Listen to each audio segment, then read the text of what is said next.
Calling to order the Board of Education for Sacramento Unified School District meeting for today. Do we have, roll call first, I guess. I'll do it. Member Kayana? Here. Member Singh? Here. Member Pritchett? Here. Member Jean? Here. Member Rhodes? Here. Okay, do we have any public comment? There is none. Okay, seeing that we have none, we will adjourn into closed session. Thank you.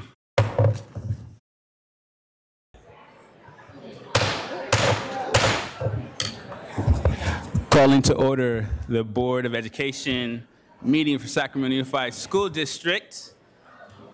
Thank you for clarifying. All right, so we're going to go to item 4.1. If our second vice president will join us. Had to do it, man. I apologize. Because you're used to getting called out. I get called out so much, right? It's one of those times. One of those times. Okay, so item 4.1, Pledge of Allegiance. Please stand.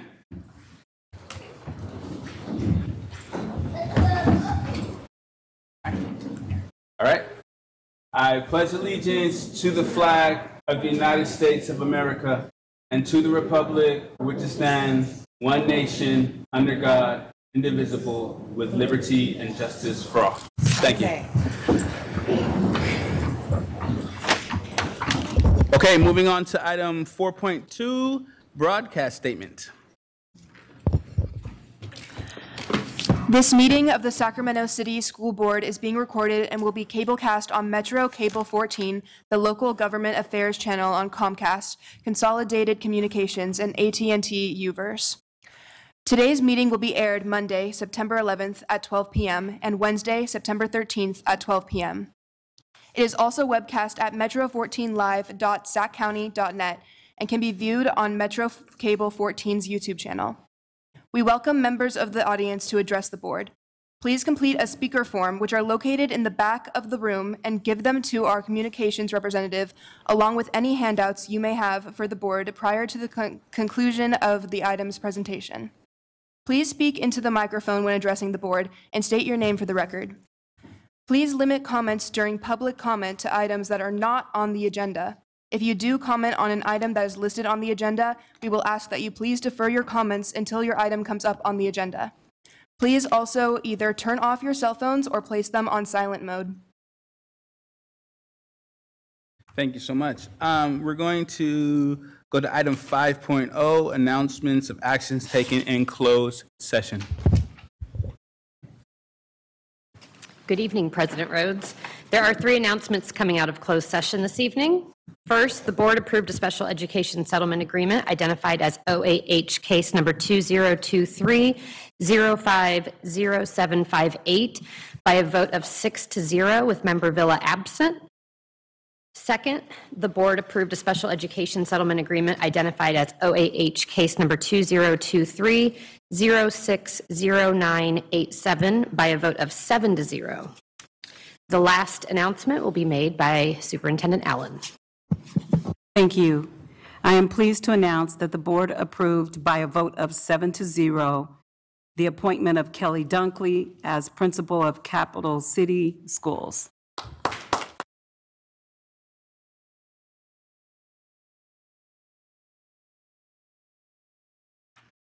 Okay, going to item 6.0, agenda adoption. Before we adopt our agenda, we need to remove item 12.1H because that contract is not ready currently.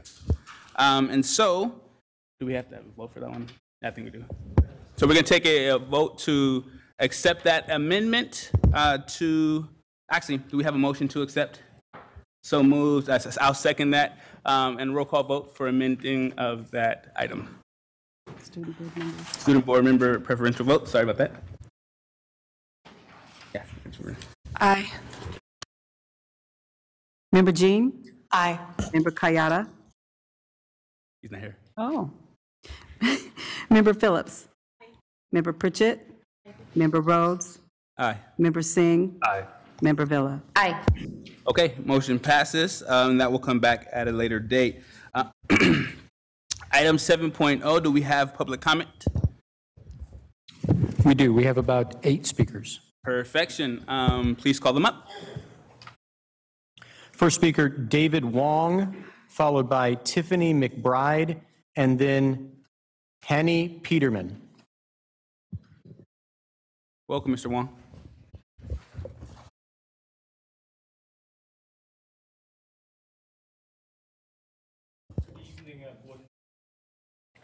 My name is David Wong.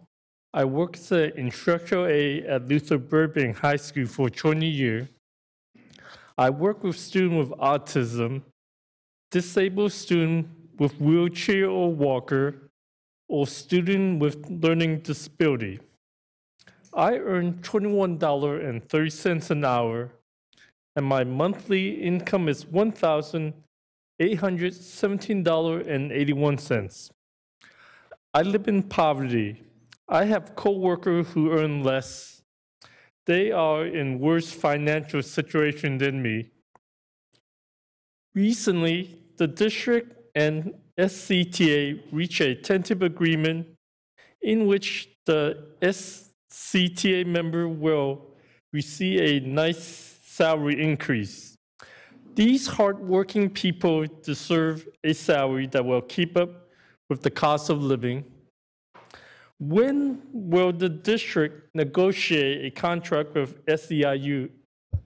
The SEIU member labor daily to support their educational system, and many of them are earning a poverty wage. The SEIU member need to earn a livable wage so that they're not living in poverty. Please have your representative meet with the SEIU bargaining team to negotiate a contract so the SEIU member will earn a livable wage and not live in poverty. Thank you for your time. Thank you. And then Superintendent, just for a point of clarity, are we already have things scheduled with SEIU to meet with them around bargaining? Our negotiations team has submitted emails back and forth with SEIU to start those proceedings. Okay, thank you for that point of clarification. Next speaker.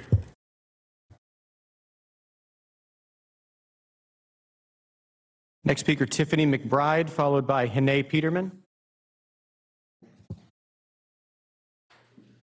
Hello, Ms. McBride.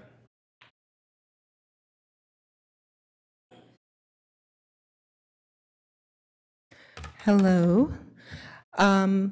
I'm not sure if you all have had an opportunity to read my emails, but I have submitted them individually as well as through the website regarding the Transitional Kindergarten Collaborative Classroom Program and its termination, and my sincere and severe concerns regarding the way that that was conducted, as well as the impact that that's going to have on these students.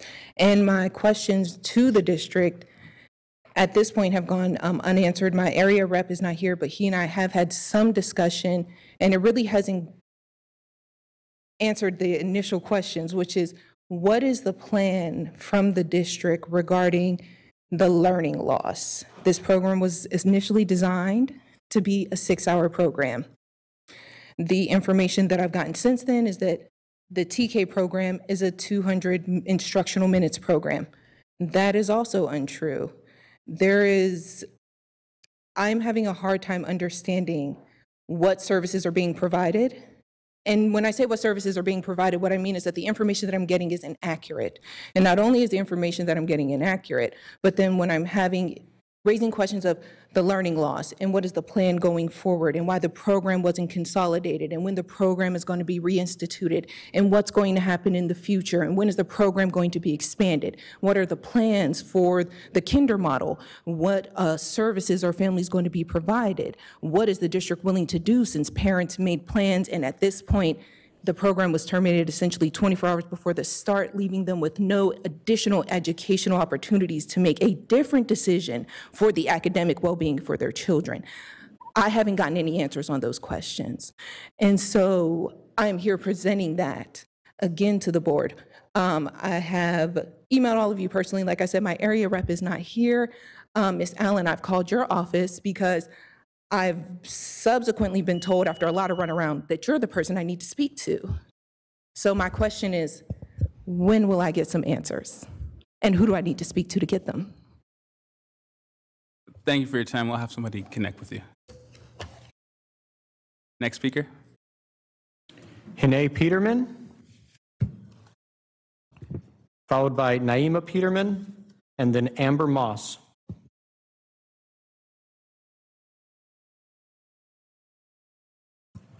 No Peterman? Do we have Naima Peterman?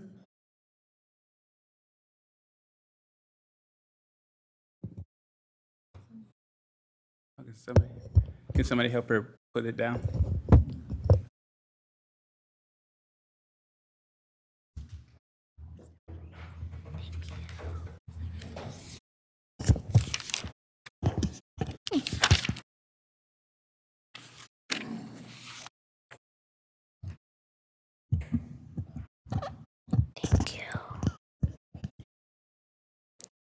Hello, my name is Naima Peterman. I go to school at MLK K through 8. I would like a new slide because over the summer somebody blew it up with fireworks. And I would like a sunshade because it gets very hot on the blacktop. What can you do about that? We will. That's beautiful. We will have somebody, one of our staff, get in touch with you around your concerns. Thank you so much. You're welcome.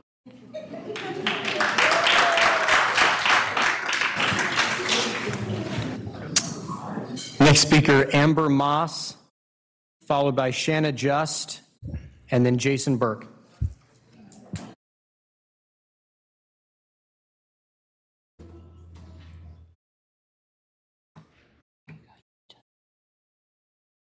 Good evening, board. I am here on behalf of my son. He's a student of Rosemont High School. He was supposed to start school on last Thursday when the school year began. He went to school to find out that he had been disenrolled. When he received the re-enrollment packet, and when he brought it home and I filled it out, we turned it back in. He still has not been enrolled. I know that on the district site, it says that the children can be enrolled at the school site level. I have reached out to the registrar. She was very rude and got off the phone with me. I spoke with the actual vice principal. He has not returned any calls. I have not spoke with him since last week. My son is literally missing school. I was told that Sac High submitted paperwork and requested that he be disenrolled from Rosemont High School. I have paperwork from Sac High saying that we never contacted Rosemont and asked him to do a disenrollment. This is my last resort. I reached out to the school. I reached out to the Board of Education office on today. I've also reached out to the Ombudsman's office. I've also left a message for the superintendent's office. My son is literally missing educational time. He is in his junior year. I need help. That's it. Thank you so much. Next speaker.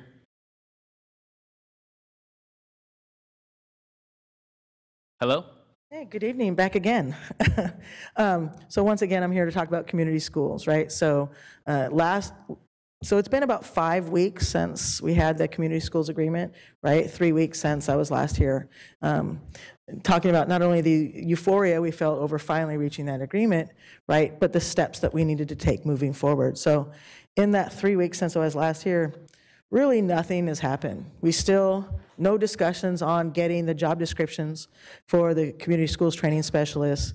Not really any progress, at least visibly, on getting the steering committee constituted and getting that first meeting started. You know, we're losing time. You know, the 12 new schools, right, this is their first year, but for the 6 schools like mine, like Burbank, we've already lost a year.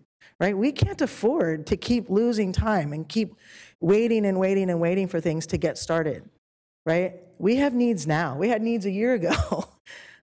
So really just want to push, we've got to get those job descriptions done because we can't post the jobs until we have a job description, right? We can't start recruiting people for those positions until we get those job descriptions, right? We can't do anything district-wide till we get that steering committee constituted, right? We really got to get moving forward this is. And I know beginning of school, there's a lot of stuff. I know I'm tired. My stamina isn't built back up for teaching all day long, getting up at 4:30 in the morning, but we got to get going. We really just don't have time to waste. Thank you. Thank you. Next speaker. Next speaker is Jason Burke, followed by Renee Webster Hawkins. Mr. Burke, how are you doing? Good, how are you? Doing well. All right, so some of you know me. My name is Jason Burke. I'm a 20-year educator in Sac City. I was a behavior specialist for 18 years, and then some of these board cut our positions, the whole behavior department. Now I'm an SDC ED teacher at Luther Burbank. I love it, love the school. One of the things I think we need to improve upon is our communication. So I'm a member of the CAC, and currently there is no CAC meetings on the book, which is required that every SELPA has a CAC. That is ed code. There's no meetings on the book. There's no meetings, so there's basically no parent oversight of the special ed department currently. One of the things that we're talking about today with the SELPA overview was pulled from the June meeting because there was no parent oversight, because the June meetings for the CAC were canceled. It is now September. No meetings are canceled that have been scheduled, nothing. So we need admin support to get this done. We need Director Linares to support the CAC and these parents. These parents are a valuable tool, okay? I have seen some of these parents are more knowledgeable than, they are the experts on their children in special education. Okay, even more than teachers, even more than things. You know, I have a broad knowledge. They have an acute knowledge on their students. So we need to support the CAC, 100%. All right, thank you. Thank you.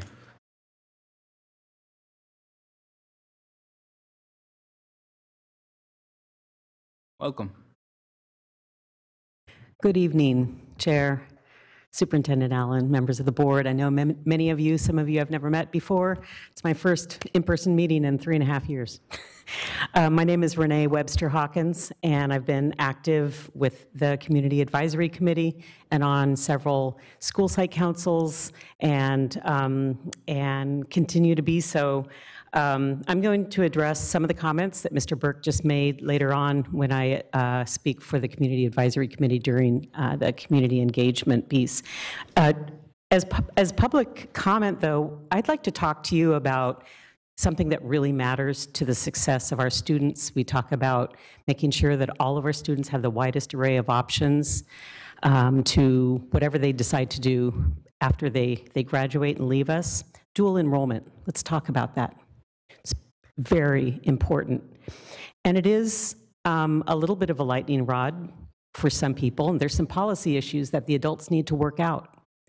We need to work that out because our students need dual enrollment. The studies show that the more time that all of our students have being exposed to and experiencing college dictates is a direct linear relationship to their success after high school, to their success in college. And the policy things that you all can work on to make sure that we break down these barriers include getting MOUs in place with our local community colleges in our region. For whatever reason, it's balkanized, Los Rios, you have to go to each of the community colleges. We need to figure that out. We just need to break it down, make sure that every student at every one of our high schools has a clear path to go to the community college of their choice, not just Sac City, might be Consumnes, might be ARC, might be Sierra. So we need to do that. There's board policies that may be getting in the way of all of our students taking dual enrollment when they need it. And then, again, the labor issues. We just need to be leaders and step up. Our students need it. Thank you. Thank you. No more public comment. Okay. Next, we will go into item 8.0, employee organization reports. We'll start off with SCTA.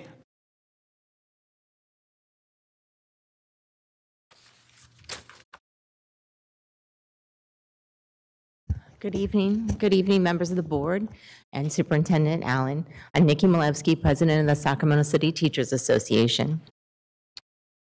While there remains a whole lot of work to do, I'm happy to say the year is off to a great start. Just a short while ago, SCTA members ratified the new wage agreement by over a 98% margin. And we especially wanted to acknowledge the very constructive role that the supermajority of the school board played in steering the district towards reaching an agreement. We also want to recognize the leadership of Superintendent Lisa Allen, who has in a very short time already set SCUSD on a more constructive, cooperative path with its certificated educators. As we mentioned at our previous meeting, the district's new bargaining team, led by Chief Human Resource Officer Kansi McCarn, along with Chief Academic Officer Yvonne Wright, Assistant Superintendent for Business Services Jesse Castillo, and Monica Garland from HR, have established a climate of trust at the bargaining table that we expect to continue as we resume negotiations for 23-24 and 24-25. A couple of things are worth pointing out. This is the first negotiations in almost a decade where impasse was not declared. We did not proceed to fact-finding, and we were not forced to take a strike vote. Instead, extremely constructive discussions occurred both at the bargaining table and in budget-focused sidebars, where we were able to fashion an agreement that will enable the district to take big steps towards addressing its staffing shortage while working within SCUSD's budget framework. We hope and expect the district will take a similarly constructive approach to its negotiations with our classified sisters and brothers represented by SEIU Local 1021. In the short time that the district has moved in a new leadership direction, the improvements have been immediate. Administrators are once again empowered to meet with us, phone calls are returned, and we are beginning to work through a backlog of issues, big and small. Having said that, I think it's important to recognize that there remain many difficult issues for us to work through, in particular challenges in special ed that need our immediate attention, and exciting new transformative community schools that we need to implement together with shared leadership and authentic engagement of our communities. For the first time in a long time, it feels like the district is oriented to solving problems rather than making them. I want to thank you for your time again and appreciate your leadership. Thank you. Okay, and next we have our SCIU. How you doing? Good evening. Carla Fawcett couldn't be here tonight, so I am reading a statement from her. Greetings, Superintendent Lisa Allen and school board members. I would like to bring to your attention a matter of great concern for SEIU and its members.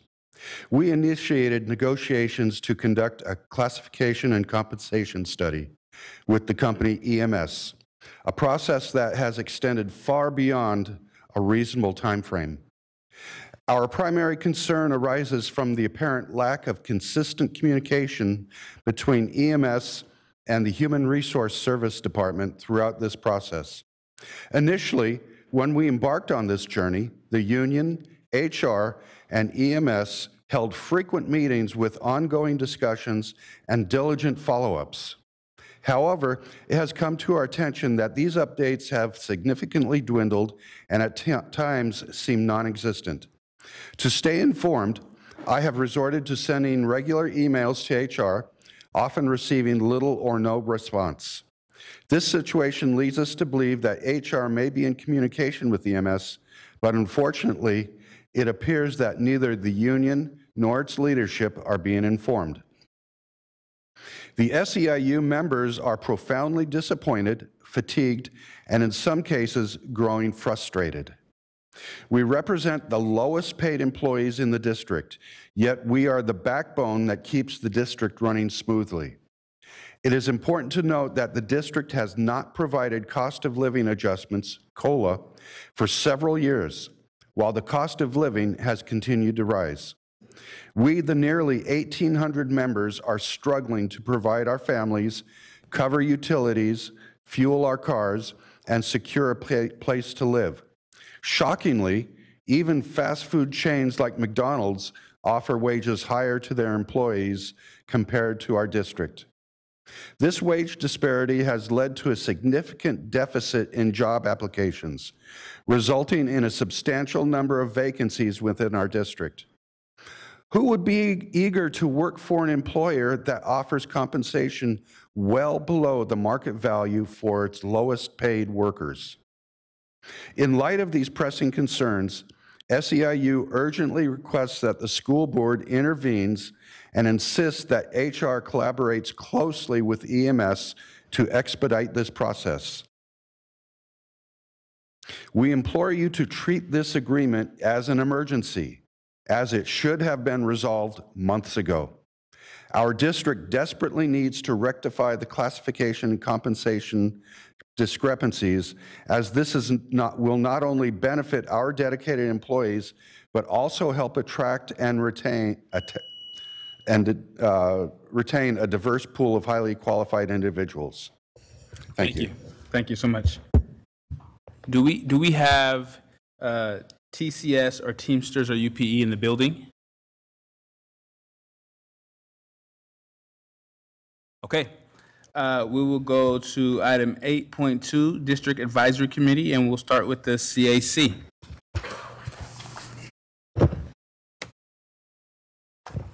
Hello.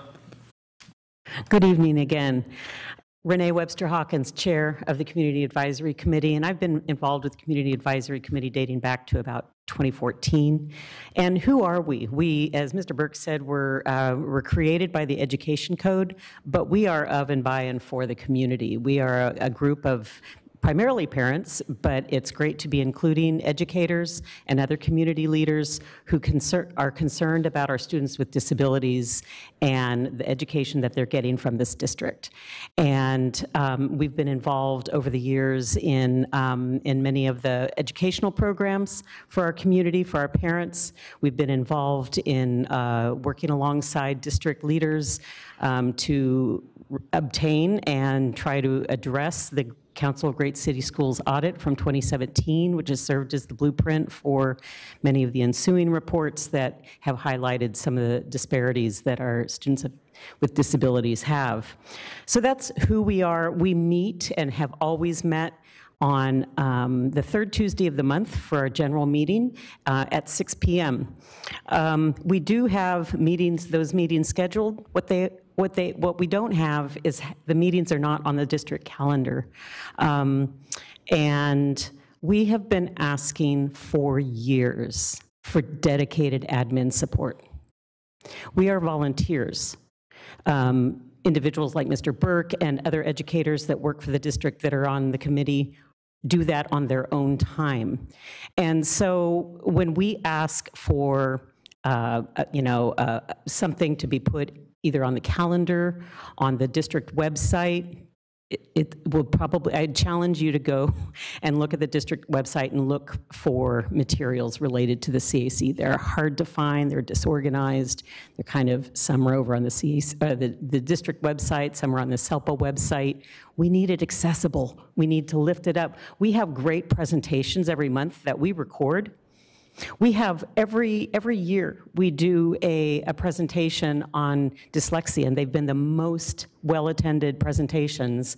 That should be an encyclopedia of video resources for any of you, for anyone in the community, but you can't find them. Some of them aren't even posted yet. We need dedicated admin support. Now, we've been asking for it. I think in the budget meetings in either May or June, Mr. Lenari's indicated that there was maybe a quarter FTE allocated in the budget. That's fine. We need a person. We need a name. We need someone who's going to work alongside with us and help us with putting posts on social media and getting the parents and community out there. So what I'd like to do is invite each of you and everyone here in the room and in the community to attend our general meetings. And if you can't find it on the calendar, please insist that they get on the calendar. I'd also just, real quick, I just want to thank some of the staff that's been working with good communication over the summer with us. We've been working closely with Chief Academic Officer Yvonne Wright, the LCAP Director, Crystal Thomas, and also with Kansi McCarn, the HR Chief on the task force, and we really appreciate that involvement. Thank you very much. Thank you, Renee. Yeah. Next, going to our DLAC. Okay, LCAP.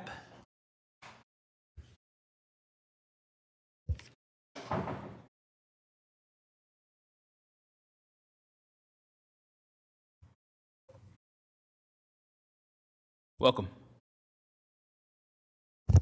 Good evening. I'm Terrence Gladney. Good evening. My name is Conrad Crump. And we're both on the LCAP PAC on behalf of Board Member Phillips representing Area 7.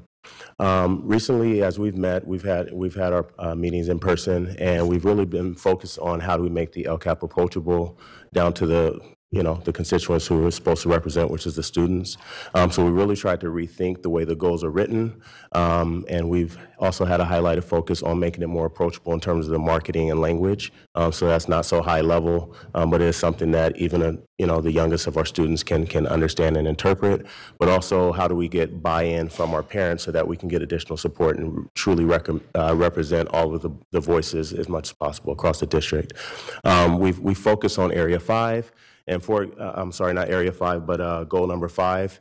And for example, if we look at something like chronic absenteeism, we see that is an outcome of other root causes. So we're really trying to unwrap that to figure out how do we address the root causes and focus on the most meaningful things like how do kids safely get to school. And then from there, we can hopefully reverse the trends of things like chronic absenteeism. Our meetings are open to the public, but just like Renee said, the more acknowledgement and awareness that can exist in the community, the greater our voice can be, and it really can be more reflective of our school sites. Have anything to add, Conrad? Yeah, I just wanted to follow up and just add that the accessibility and understanding of the LCAP, because it is so very complex, would really mean a lot to a lot of parents like myself and other folks that I talk with in community, so that way they can just, kind of know what's happening as it relates to the LCAP and how they can be more involved and where they can find out more information. So I think those are some key pieces that would really go a long way. And lastly, I'll just add that through Crystal Thomas's leadership, who's our fabulous LCAP director, we are working with the communication department to really just give our stories as LCAP PAC representatives, pictures and voices behind it, so that we're not just representatives from a trustee area, but we are, parents and community members, and that we can be a lot more approachable and understandable as people beyond just our positions. Thank you. Thank you. Okay, going to our Student Advisory Council, do we have? Okay, next we have the BAAB. Y'all back. Yeah, we're very engaged in community and really want to see better outcomes for our students. So good evening, Chair and board members. It's the first time I'm doing this, so bear with me. I'm looking at the clock, so I'll keep it brief. My name is Conrad Crump. I'm a health advocate, community organizer, and I'm vice chair of the Black African American Advisory Board. Beyond those titles, I'm also a proud product of Sac City Unified School District, and I'm also a proud parent of students that attend Sac City Unified School District. I'd just like to highlight very briefly some of our recent executive committee work. That work includes really laying a solid foundation to allow our communities and general board to be successful. We actually have a general board meeting upcoming next week. You all are invited. Really working proactively to grow and improve our partnership with the district, with you all, and external staff, in addition to our liaison, Danny Roleri, with the goal of continuing the energy and impact that's present with his predecessors, such as Vincent Harris, Iris Taylor, and Lisa Allen. Another area we're focused on is increasing engagement in our youth and in our families and our extended community. And as vice chair of the board, I work with external members beyond the executive committee to really evaluate the improvement of the different recommendations that were previously adopted. So we haven't forgot about those. We're keeping that at the forefront and really just want to, be happy about the work that we're, forging on ahead. So with that, just wanted to update you all and let you all know that we are continuing in this path and look forward to working with you all. Thank you. Thank you. Okay, we're moving on to, I feel like we're missing something there. Yeah, we're at a 9.0. We're on 9.0, yes. Yeah, okay. 9.1, opening of schools. I just feel like I thought we used to have the student board member presentation before that, but it's not there. So I'm just wondering where that went. Am I wrong? Yeah, it used to be there. It used to be there, right? Yeah, I literally just got that. It's gone. Okay, so I'm not tripping. No. It used to be there. It's not there now. Before the opening of the schools starts up, man, I can't even talk about this. Okay. All right. So anyway, we figured that out. I'm sitting like, what's going on here? No, it's okay. It's okay. All right. 9.1, opening of schools. Good evening, Board President Rhodes, Superintendent Allen, and trustees. My name is Yvonne Wright. I'm the Chief Academic Officer, and we'll be presenting the opening of schools presentation. As always, our core values and our guiding principle guides us in our work and our implementation of our work this year. As you can see by this picture, we had a wonderful, amazing, and awesome first day of school. Kicking off the first day of school successfully is supported by work in every department, site, and school in our district. It is inclusive of the work that has transpired over the summer, as well as planning for the school year. While everyone in the district has worked hard this summer, will continue to work hard, and they've played a significant role in ensuring that the opening of schools is a success. We'll hear from the departments represented here today and be ready to answer questions that you may have from other areas as well.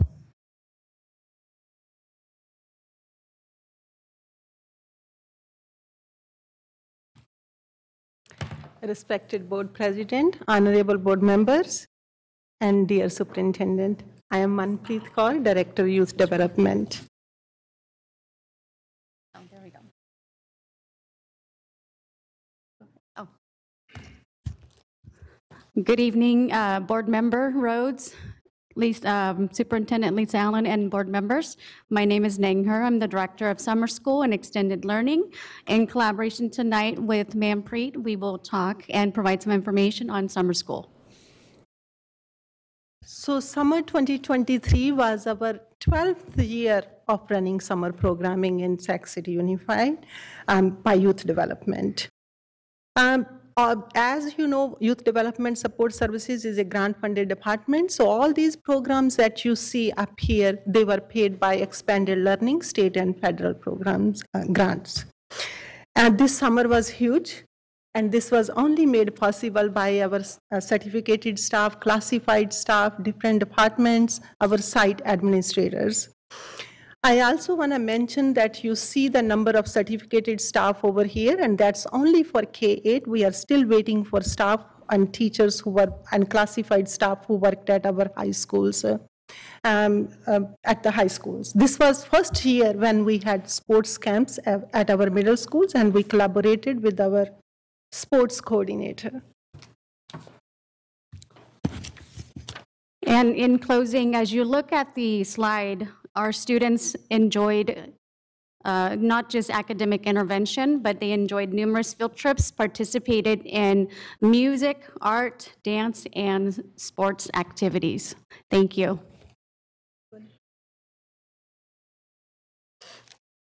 So Youth Development Support Services, we run many programs, but however, today we are only going to talk about expanded learning. And as you see, expanded learning comes a lot of things. And I put summer 2024 on this slide too, because we are getting ready for summer 2024 now. So all these programs that you see before, after summer, and credit recovery elective courses in expanded learning are being paid by state and federal program grants. We are running at 70 sites, and I want to let the board know that out of these 70 sites, at 20 sites, we are running before school programs too, and a lot of high schools are going to have 0 period. They already have, or they are getting ready to have 0 periods. We will continue to collaborate with our sports coordinator to have sports leagues, not only at the elementary, but starting this year, also at the middle school sites. And we are very excited about that collaboration. And all these programs are being run with the collaboration of different departments, number of certificated staff, classified staff, and also site administration. And of course, our community partners who are our biggest assets. And I also want to let you guys know that as of today, just in K6, we have 7,568 applications, just in K6 for after-school programs. So I just want the board and the superintendent remind you that the magnitude of this work. And we do not know how many paper applications are at the sites. So with that, I will hand over to my colleague. Good evening, Chris Rawson, Director of Facilities, representing a large facilities department that is taking a breath from a very busy summer, and we're very excited to share some of the results that we've had. $126 million from Measure Q, ESSER, and the beginning of H was spent this summer in representing 99 active projects. Some of the data providing in the amount of pavement that we've replaced, flooring that we've replaced, ventilation improvements in almost 20% of our campuses and classrooms. It's been a very active, successful, we hit all of our goals and our completion dates as we had promised our sites. Other big news, hey, Cesar Chavez is located somewhere else, and well, Nicholas doesn't exist anymore. And I just want to thank not only the board and the staff, Mr. Browning, also in facilities. We only had 2 families show up at Nicholas, the old Nicholas, asking where school was.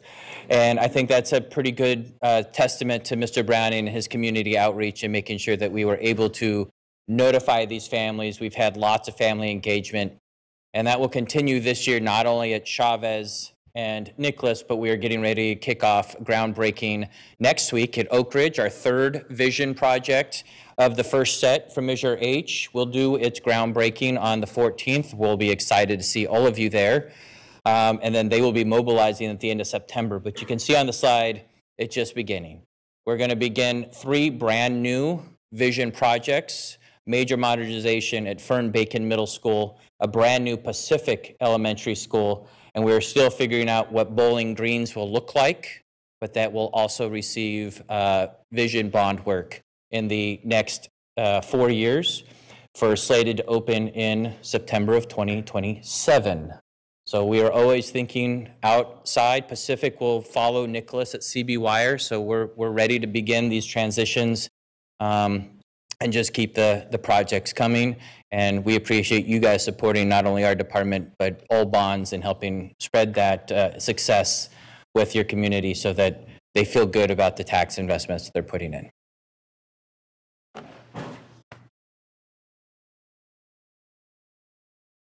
Good evening, board members. I am Tiffany Smith-Simmons, and I'm here to share a little bit around our staffing and what we did to prepare for opening of schools.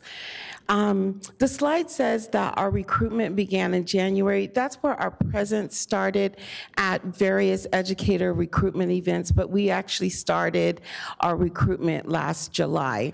We offered open contracts to our 2022-23 student teachers.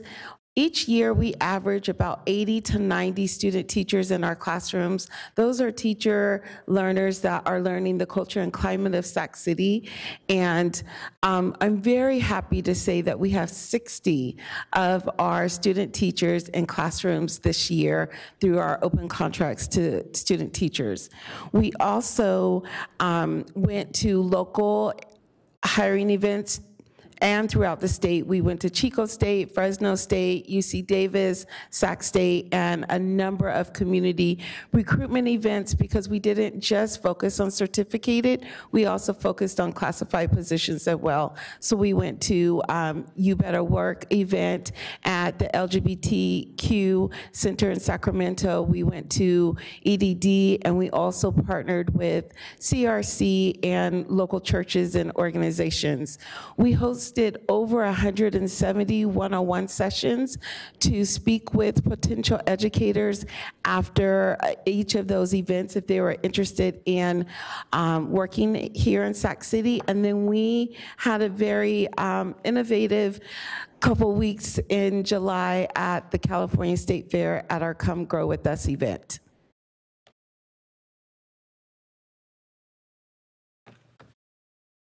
Thank you. Good evening.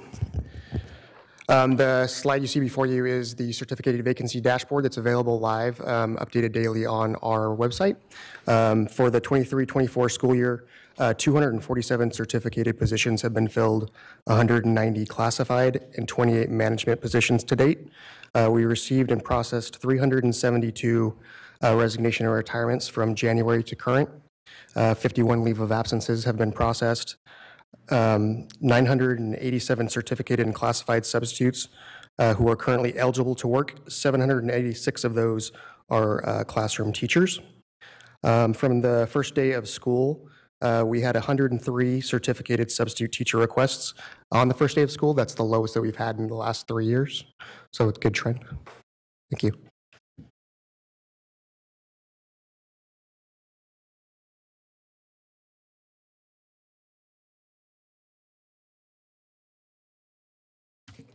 Good evening, board members. Good evening, board members and superintendent. My name is Giovanna Washington Whitfee, the Director of Enrollment. For the 23-24 school year, the actual enrollment of students, we had 39,153 students that are enrolling, and we are currently monitoring our enrollment. The Enrollment Center has online registration that's open 24 hours a day and 7 days a week. Once parents submit their application, a technician will reach out to them by text, email, or phone. The Enrollment Center hours have in-person support. Their hours are Monday through Thursday, 8 a.m. to 3:30 p.m. We are closed from lunch from 11:30 to 12 p.m. And then Fridays, we're open 8 a.m. to 11 a.m. However, we do have lobby hours, which is 8 to 5, Monday through Fridays, and that's where parents can submit application and pick up paper applications. Parents have the options to enroll at their neighborhood school, and that started August the 14th, and that's open until September the 11th. Our Matriculation Orientation Center, they monitor our language lines and contact parents within 24 hours. Those languages are Spanish, Hmong, Chinese, Farsi, Vietnamese, and Russian. We also have Chromebooks that are available for our parents who need extra assistance in terms of filling out online applications. And I would like to add, this year we had our second annual Get to Know Us Fair, which we had about 700 people, families, to come out and get to know us. Thank you.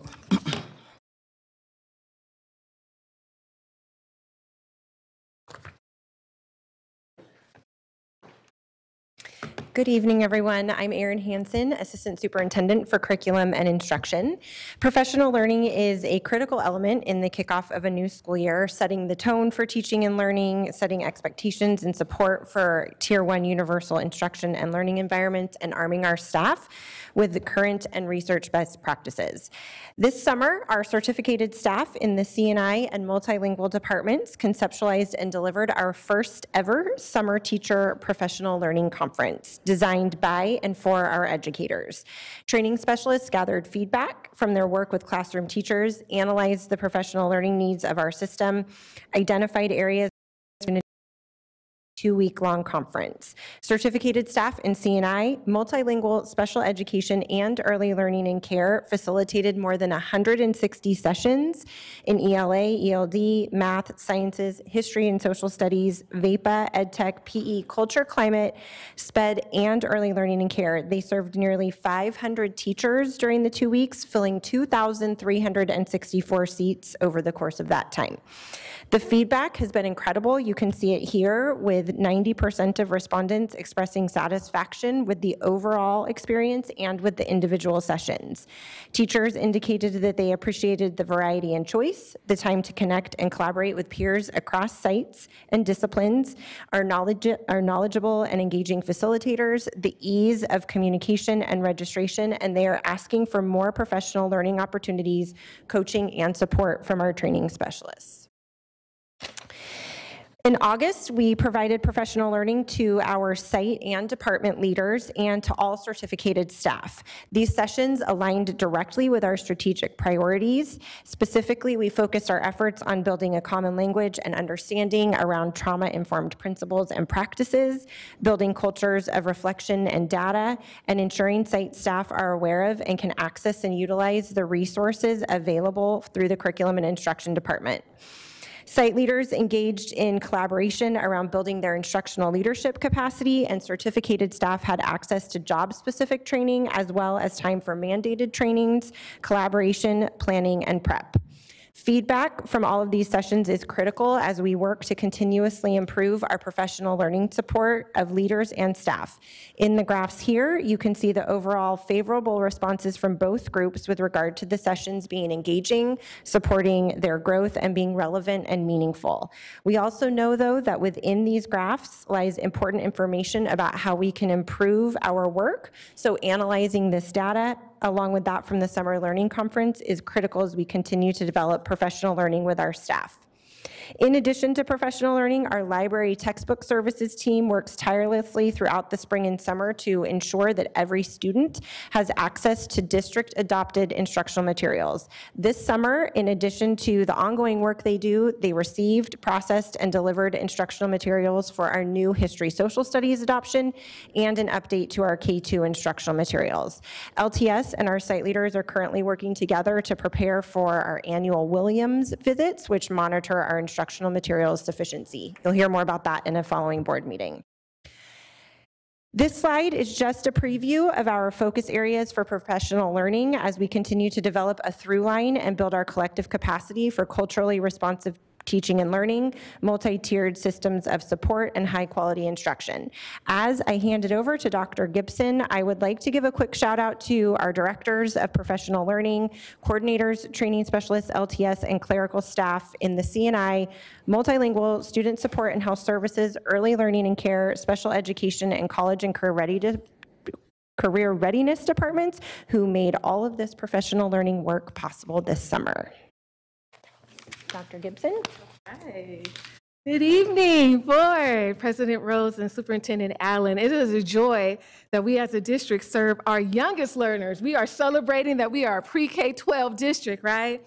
So in the early learning and care department, we support pre-K, TK, school age, and infant toddler. And I'm your new Assistant Superintendent of Early Learning and Care, and it's an honor to come before you this evening. With transitional kindergarten, as we know, it's the first year of a 2-year kindergarten experience that is developmentally appropriate for our youngest learners, and it aligns our preschool learning foundations along with our kindergarten content standards.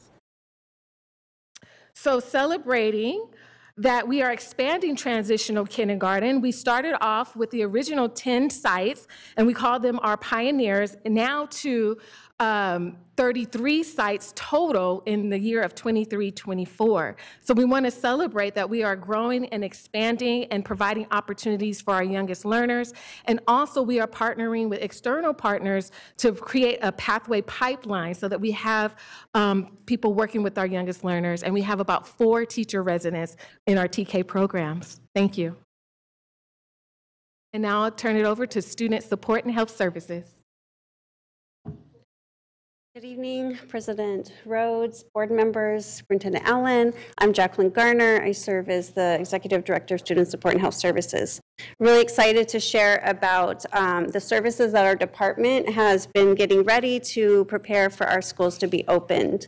As I begin, I really just want to highlight the composition of the department, which is actually 3 divisions. It includes health services that you're viewing, the staffing, as well as foster youth and student support, which I'll go over more as well. But really what I'm going to share with you is our current staffing, which is really representing our staff who are on the school campuses, boots on the ground, ensuring that our students are having access to the physical health and mental health services to ensure that they're ready to learn and able to learn. So here you can see that the number of staff we have out, and then the few vacancies that we're still trying to fill. Really excited, and thanks to efforts and partnerships with human resources, but we actually onboarded 9 school nurses and health aides just last month to ensure that we had even more staff when we opened up schools on the first day. And then following along with that, we have our foster youth support staff who are out. This small but mighty group is out at all of our campuses, ensuring that every student who's in the foster care system has someone that is providing support and outreach to them. The main vacancy that we're really on there is with the other program in foster youth, which includes the tobacco use and prevention education program with the grant that's expanded. So we're working on filling those vacancies.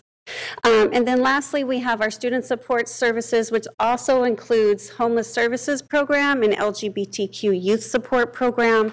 And so again, this really highlights the number of staff that we have out at our school sites providing these very important services to our students to ensure they're ready to learn. And again, excited that just even in this past month, we were able to get 9 school social workers, 1 youth family mental health advocate onboarded and ready to be out at our campuses on the first day of school. So again, just really showing how we're ready and prepared to make sure we're meeting the needs of our students and our community. Thank you. And I'm handing it over. Good evening, President Rhodes and Superintendent Allen and board. It's great to be here, and it's great to be in the situation we are in regard to safety. This summer was a tremendous opportunity for us to engage on all levels according to our strategy. We had phenomenal training with our team down in Orange County at the Safe Schools Conference, as well as incorporating some of the important resources that we need. Uh-oh, was that the wrong one? Okay. So this summer, we increased our capacity. Like I said, bringing in the necessary resources in regard to staff. Melisha Navarro, she was already in place, but at the end of the year, we were down to 3 lead campus supervisors. So we're fully staffed with 5 safety officers and 10 lead campus supervisors. We also have a gang violence suppression specialist who I met with earlier this week, to talk about our strategy moving forward. The vehicles, the equipment, the light bars, the things that are necessary in crowd control, and the presence that we need at our larger events is all in place. We are glad to say that we rolled out WeTip again. I know Member Pritchett was big on that earlier this year, and there's been some modifications to our website that make it easier for our students to be able to let us know ahead of time when there's conflict or issues that need to be addressed. We've incorporated 1 unit for weapons detection, and we actually utilize that at one of our football games, and we have 1 more session of training, but that resource is also will be allocated district-wide as part of a strategy for if and when there are concerns, and we want to incorporate that resource as a safety component. The training was important. Like I said, we went to the Safe Schools Conference. We learned a lot. We got back to the bigger conversations of safety, natural disasters, and some of those, emergency operations plans that we're working on to update. Really is I think, to make more current in what we're doing at this time from making those connections and getting some consultation from our state partners and our federal partners as well.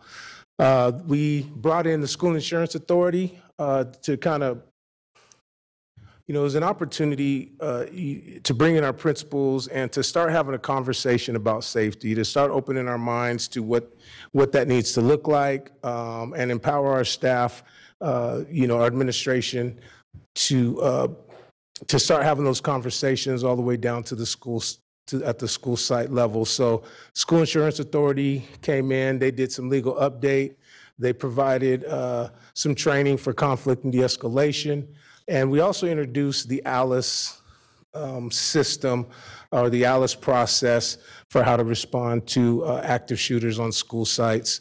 It's more, there are a few adjustments that bring us, I think, into a conversation with best practices to where, we've modified the fight to resist, and they were able to demonstrate that and what that looks like, which is more palatable, I think, for our younger students. Crisis Prevention Institute was one of the trainings we brought in. I think all the way toward the end of the last school year, all through the summer, we've had the opportunity to train more than 400 staff members district-wide, our administrators as well, as a kind of a foundation and a launching point for us to continue utilizing those best practices as well, and getting it down to the school site with our campus monitors who interact with our students every day. We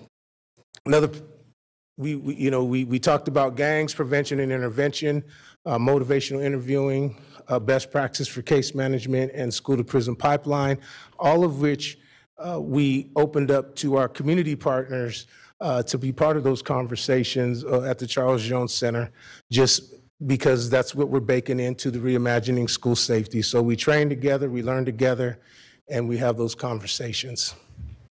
All right.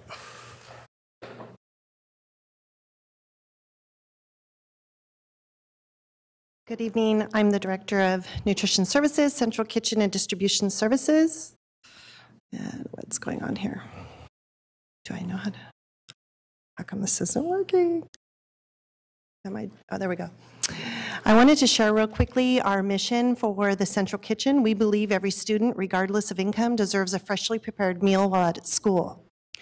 Our Central Kitchen updates for this new school year, and right now in September, all the secondaries will be offered a local fed, grass-fed beef from Sunfed Ranch.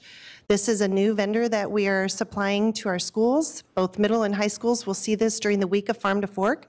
Additionally, right now this week, we have all the chefs from the Tower Bridge Dinner that are prepping for the Tower Bridge Dinner on Sunday. They've been using our Central Kitchen facilities. In addition, our chefs from the kitchen will be assisting with that Tower Bridge Dinner on Sunday as well. We're testing new items such as macaroni and cheese, egg bait smoothies, chili, marinara, and a variety of soups and ramen, all with kid-friendly taste profiles. And we're also, for the second year, bringing back the culinary pathway program from Cosumnes River College. Every Tuesday and Thursday, we have a class of students spending their lab hours in our Central Kitchen. I don't know why I'm having trouble with this thing.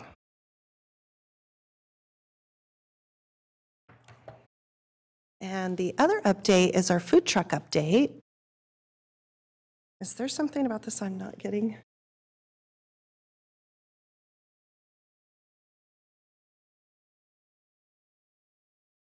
Is it the little toggle? There it is, food truck updates. Our food truck launched last school year, and we attended 8 middle schools for breakfast. And this year, we're expanding to more middle schools, and then we will be launching at high schools for lunch. Items that will be seen on the food truck this year will be the chicken rice bowls, Chipotle chicken burrito bowls, blueberry bread pudding for breakfast, and overnight oats and egg baits. Last year, we saw an increase of participation when the food truck arrived at schools, up to 250% for breakfast. So we're looking to see that again for lunch. And that is it.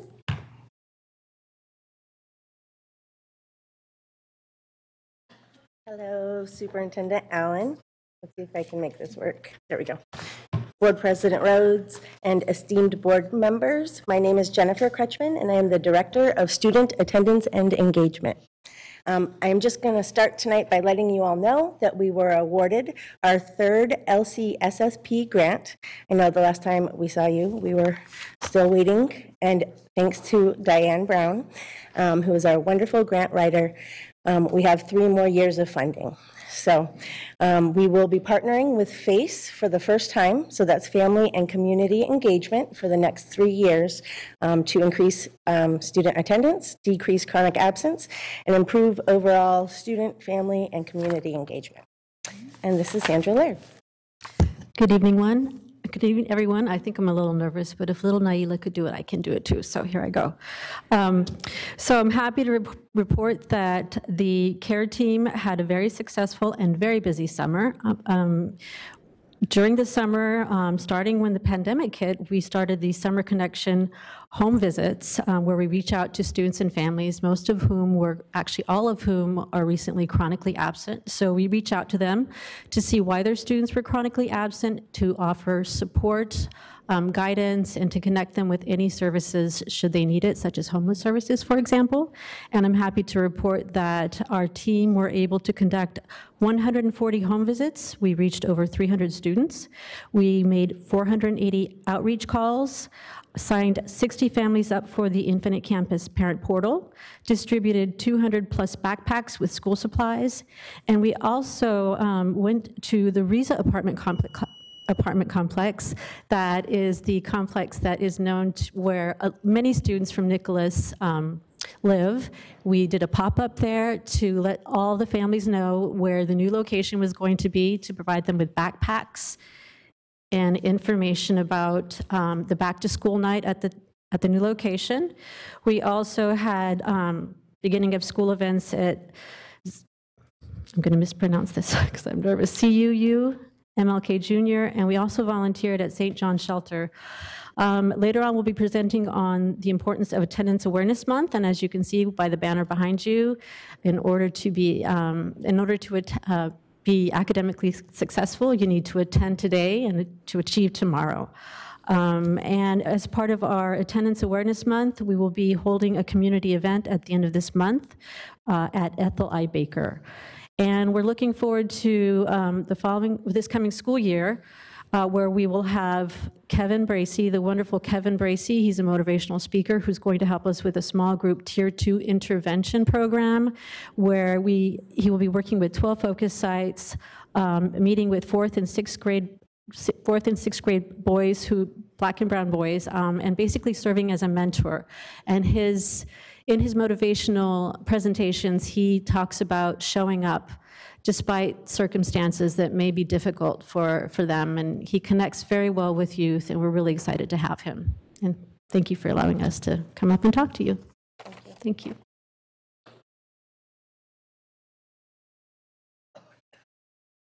Good evening, board members. I'm Brian Heap, the Chief Communications Officer, and I'm nervous too. So I promise we're almost done, by the way. I'm the last one. So I just wanted to let you know that your communications team is a small but mighty team, and in the weeks that led up to the start of school, we were busy putting together a bunch of different flyers and messaging and resources for the schools. You can see on the screen here, we put together some messaging, some of which was actually asked for by board members. I know, Member Pritchett, you had asked specifically for a flyer or a poster to go up for schools about sexual assault and resources that were available. We now have those at our school sites. Member Villa, you had asked for the bookmarks, which was a brilliant idea, by the way, and those are coming very soon, and we're pretty excited about those. Also, some messaging around our student handbook. We have a brand new one-pager on our LCAP that makes it very easy for families to understand. And all that work done by Sean Brainerd from our team, who does a fantastic job with all of our graphic design work. So want to give him a shout out. And that brings us to probably the most exciting thing that the comms team has done, certainly since I joined the district, and that is Parent Square. We know that a lot of our school sites had asked for a better messaging platform for families.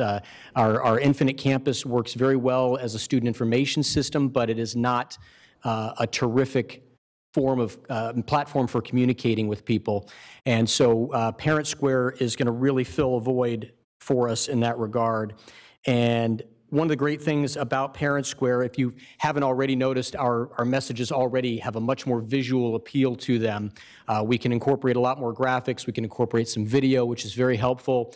Another great feature that it has, and one of the biggest reasons why we wanted it, is two-way communication, two-way messaging with families in the language of your choice. So in other words, if you speak Hmong, it will automatically translate to English for your site leader or vice versa.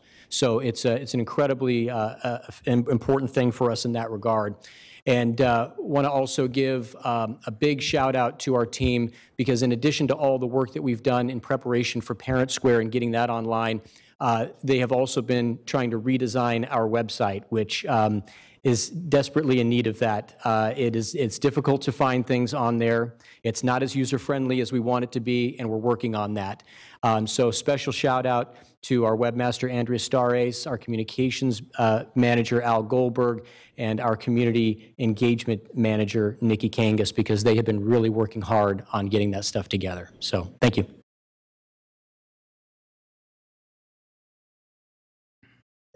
Okay, thank you guys for your presentations. Do we have any public comment on this topic? There's none. There's none. Seeing that there's none, board colleagues, if you would like to make a statement or ask questions, please hop in the queue. All right, we have Member Villa. Okay, I don't really have any questions. I love seeing you all here. It's so nice when everybody's faces are all together. It's been a while. Let me go back to my notes. I apologize.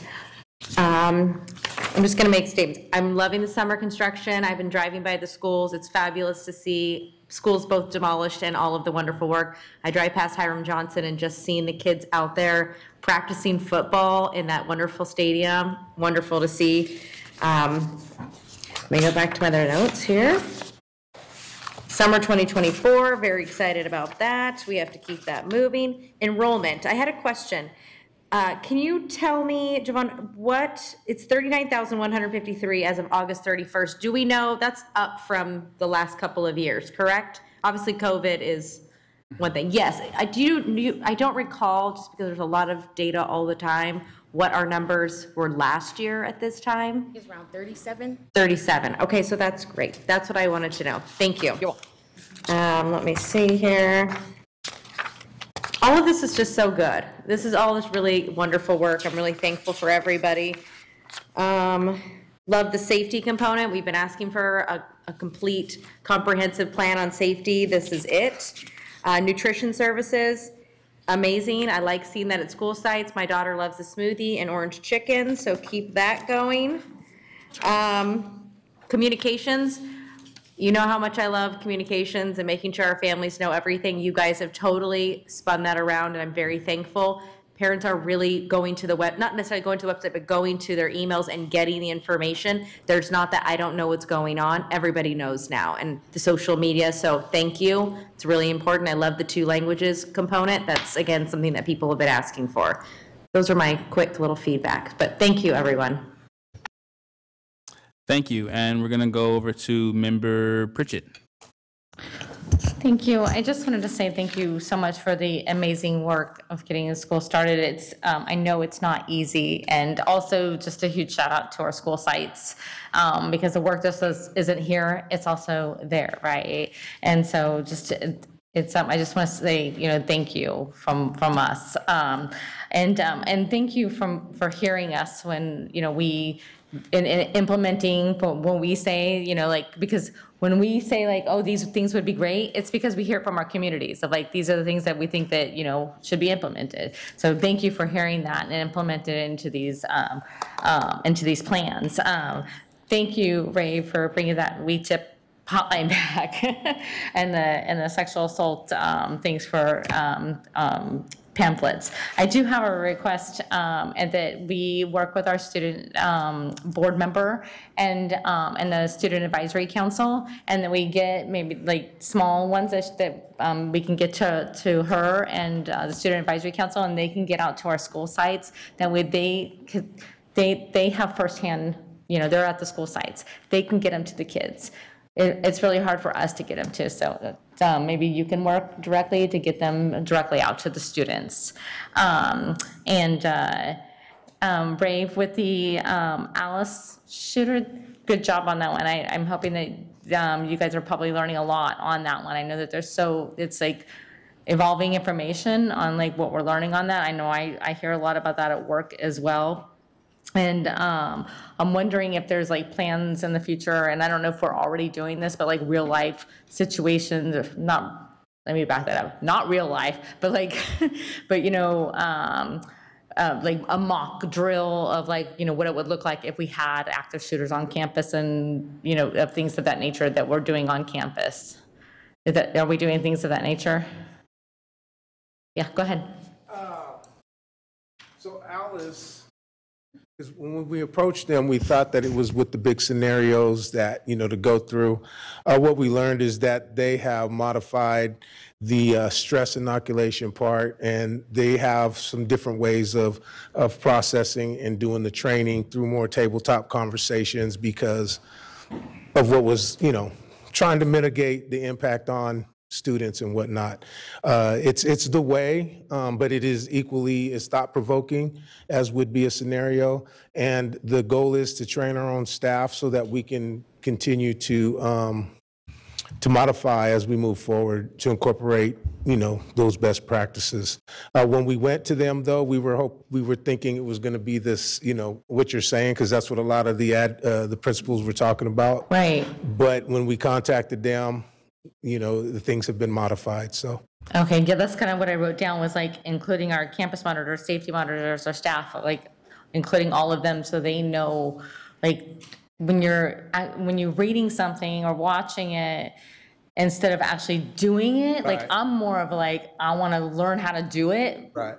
Rather than just watching someone else do it. So then when it happens, like I already know what to do, right? Absolutely. So that's kind of what I was thinking. And then just kind of back up on the WeTip, can we kind of just push out a bigger campaign of like pushing it out via social media with Brian, and maybe asking our school sites to put it out on the marquee of like just pushing it out of, I think that would be smart. And we can work with our student board member on that one as well. Okay. Okay, good. Thank you. Absolutely. I appreciate the hard work that you're all doing. Thank you, Member Pritchett. Member Singh. Thank you. I wrote a ton of notes, so might be long, but I have a couple of questions. But I wrote this out, so I'll look at my notes while I look up.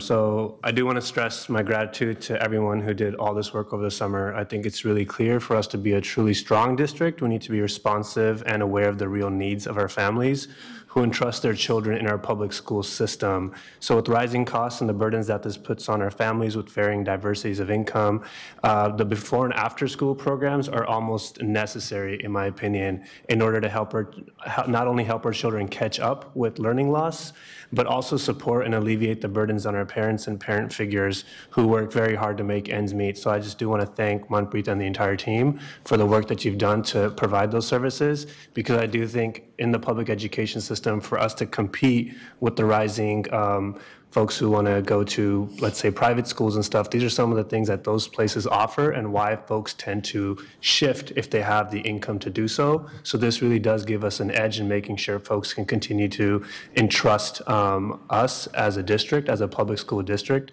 to provide services. I'm just going to make a quick shout out for the elementary sports program. So like, I just really like the fact that we're going to have young children, really young kids just playing sports.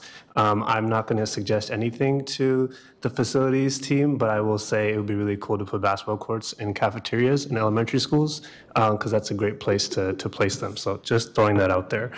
I'm also happy about the 9 social workers added. So my question for the social worker piece is, what does a fully staffed social worker staff look like? I think some of the concerns have been that some sites only get 1 social worker per week. I know that we worked to get some sites that had 0. They finally got 1.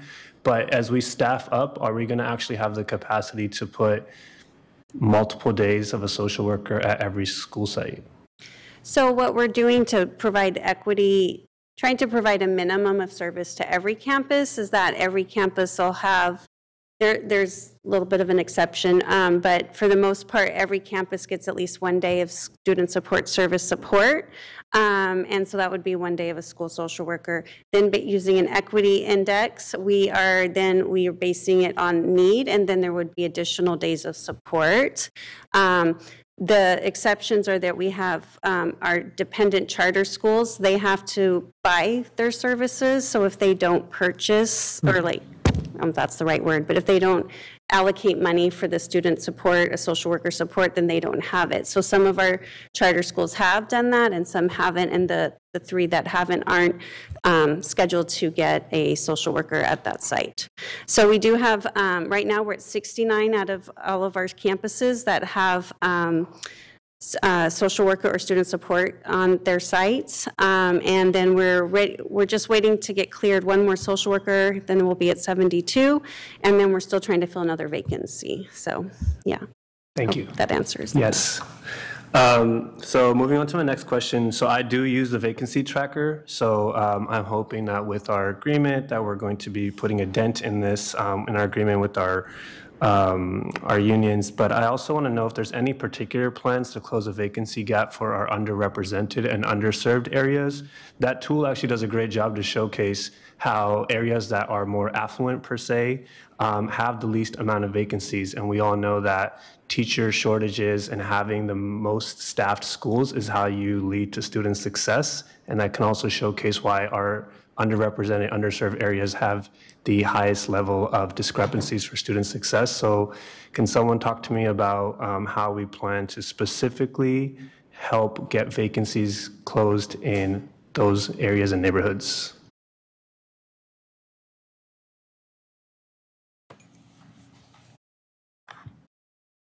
Good afternoon. To start with the specifics, we this year launched, and we're going to talk about it, I think, a little bit later, a teacher residency program. We actually have 3. One that focuses on special education, and we have 2 teacher residents, one at C.K. McClatchy and Leah Tata Floyd.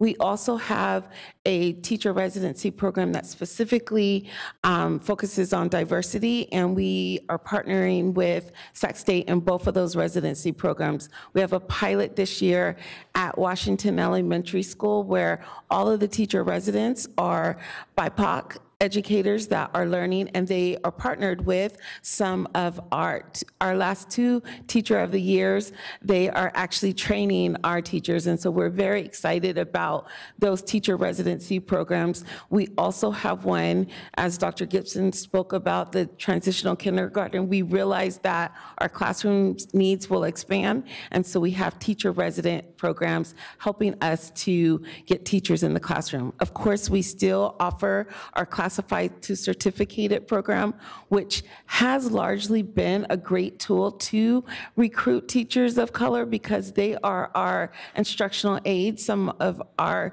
positions are not compensated great, and so we provide financial assistance to them to obtain their BA and their teacher credential. So we have but specifically like where we're going, so we have a partnership with Academic Network. I'll have to get back the specific thing, but we post every single day to there, and they specifically reach out to historically Black colleges and universities and Hispanic serving institutions. So our daily posts go to them directly each day. And so they are helping us with pipelines where we cannot physically be. Thank you. The other thing I'll just add to that, Member Singh, I'm over here. Hi. The other thing I'll just add to that is a focus on retention. So while we know that through creative programs and pipelines that Dr. Smith-Simmons described, it's good, it's helpful, but we have to, at some point, do a better job of retaining in certain areas. And so that's a focus as well. A few programs that'll be mentioned later. Thank you. Still have questions.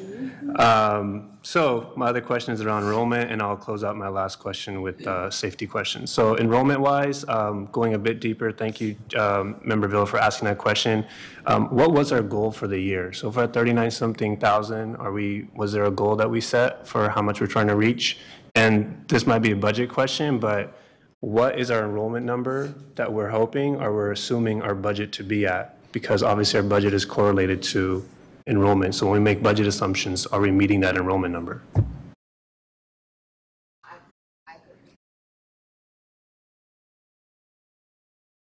Maybe someone can help me with that. Anyone's budget? Is Jesse here? Jesse. Oh, okay. Am I looking for Jesse? Sorry about that. I should have just said I Jesse. just called him up. Jesse, please come. He's got his laptop ready. He knows what's up.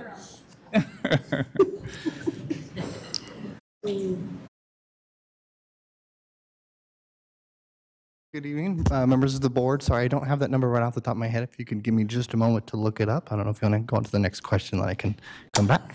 All right, perfect. I will jump to the next question. This is for you, Ray.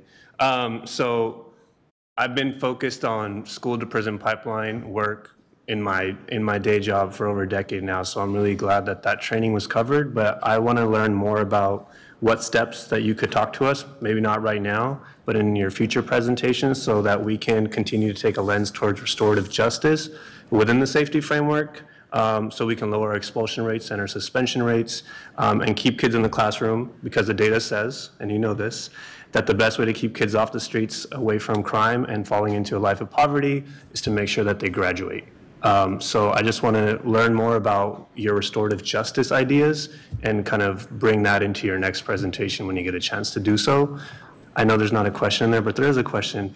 The gang intervention person that you met with, they've started, and then do you have any specific ideas on how that person will work with students who have gotten into scuffles or fights and have thrown gang signs during their arguments? Is that how you envision them working with the students, or?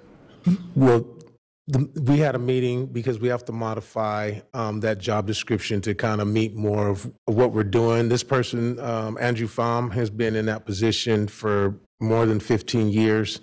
I met with him to incorporate, his effort in that position to do more of the case management, identifying our more volatile students, and in the same approach as our lead campus supervisors, finding a way to do wrap services and deal with what might be going on in that household. So we've gone away from truancy sweeps. And the way it's set up now is that through Sac Police Department or Sheriff, if I get contacted about an issue at a home or maybe some trauma, that might impact a home based on violence or gang violence, that I get the address.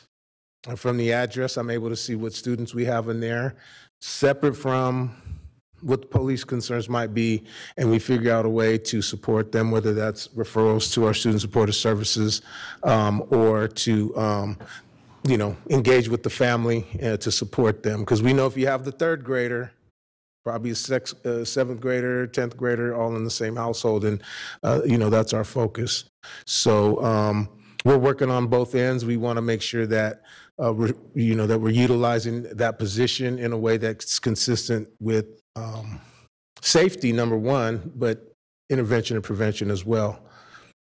Thank you. And a simple yes on the other question about the restorative mechanism, tying our our work together is where what the solution is, and we have great leaders in those positions. Social emotional learning with Dan and Larry, and our student supportive services as well, and our hearing office. You know, I know we're working to fill positions in there as well. So I think under the leadership of Ms. Wright, I think we're heading in that direction for sure. Perfect. Thank you. And as we go ahead. Yes. Excuse me. You brought up restorative justice and practice, and I wanted to add an element from the curriculum and instruction side of the house. So the work that we're doing, Danny Roletti, Director of Professional Learning for Culture, Climate, and SEL. And part of the work that comes out of my department and my team of training specialists is that anti-bias, anti-racist, trauma-informed lens. And in my experience as a site leader, restorative justice is a fundamental tier 1 thing that needs to happen in the classroom. As a preventative measure, it should be like just part of the glue that happens every day. So community circles, you know, the social discipline window of doing things with kids, not to kids. And so that should be just fundamentally part of every single kid's experience the moment they step onto campus. And so hearing what Ray said and knowing what Ray deals with on the safety side, we are trying to keep kids in the classroom away from the suspension, expulsion, school to prison pipeline by implementing restorative justice PL practices under that anti-bias, anti-racist, trauma-informed lens. So just wanted to add that piece as well, so that way it's not just viewed as the back end, it's also on the front end as well. Thank you. You're welcome.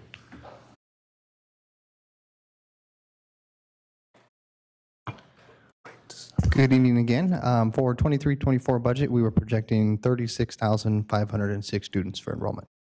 So we are trending slightly higher than that, so that's great news. That is good information. You should also ask the question how that budget what does it look like now?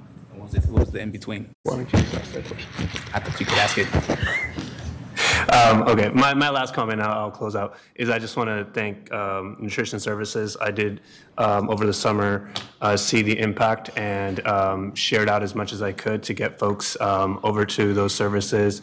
I just want to also acknowledge the fact that homelessness continues to be the biggest topic in our region. So although we're not going to solve homelessness in this room tonight, we do have a role to play, and that means that our kids don't go hungry. So if we can nourish their stomachs, then we can nourish their brains. So thank you so much. Sorry for all the questions. No, questions is what we're here for. We're going over to Member Segura. Okay, I don't have a question. I just wanted to let y'all know from a student perspective, we really appreciate all of the work that you've been putting in and the improvements that you've made to the districts and the efforts that you've put in. It doesn't go unnoticed by us. We see it every day, every year when we come back, when we're noticing these changes and how our campuses are improving and how all of these new additions are being added and how the nutrition has been just skyrocketing year after year. We see it and we appreciate you endlessly. We talk about it amongst ourselves. I know that from the separation, it can be a little bit daunting. It can be like, do they see what's happening? We do every day. We could not be more appreciative of the work that you guys are doing. So thank you for that. Wonderful. Thank you guys for your presentation. And then we're gonna, my colleagues love to do this to me. Member Phillips. Sorry. Just a couple things.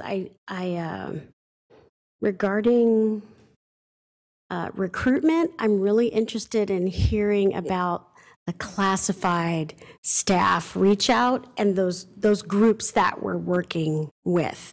Because not only were the names really bomb, I was like, I really want to see us pushing toward getting, our classified staff in. So just a couple little things. Weapons detection, that unit, is that a mobile? Don't even get up. Is that a mobile unit?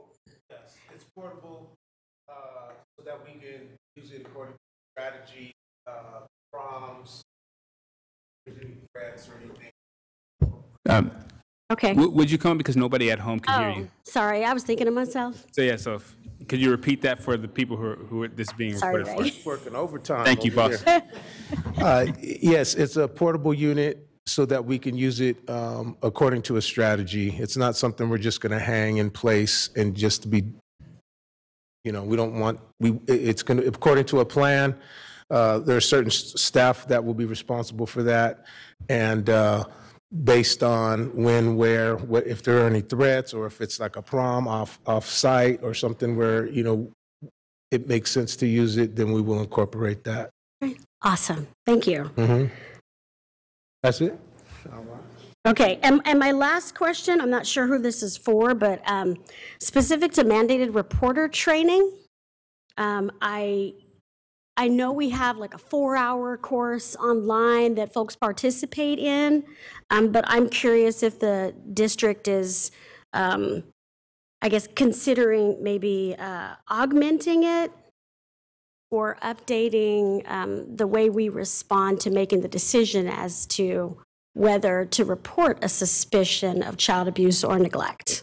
I don't know who can answer that, and y'all don't have to answer it this evening, but I really would like to see us as a district making sure that there's an informed decision as to making that call, and if there's any augmentation to our current practices of the 4-hour training. Because I've done the training. You know what I mean? Make a report, or you're going to go to jail, or you're going to get a fine. But there's no critical thinking skills. There's nothing involved at all in making that decision. And, it's not because I'm overwhelmed at work, but I just want to make sure that, we're looking at the right and proper reasons to make that referral. So that'll just take whoever's time. I am done, President Rhodes. Thank you, board member. Oh, sorry, you're over there. Yes, sorry, I can get up if it's easier, but just wanted to quickly answer, and we can provide more information later, but specifically around not only mandated reporting, like the CANRA training, which is through our school insurance authority, some courses that we have to do. We're also looking at the behaviors that lead to it, so we can get to a preventative stance in order to recognize before, as well as what do you do if you suspect, of course. And we started that rollout this summer with our administrators, and we'll be doing that, looking to do that district-wide. Okay, amazing. Now we're going on to item 9.2, Council of Great City Schools review. Don't all leave at once. You just left.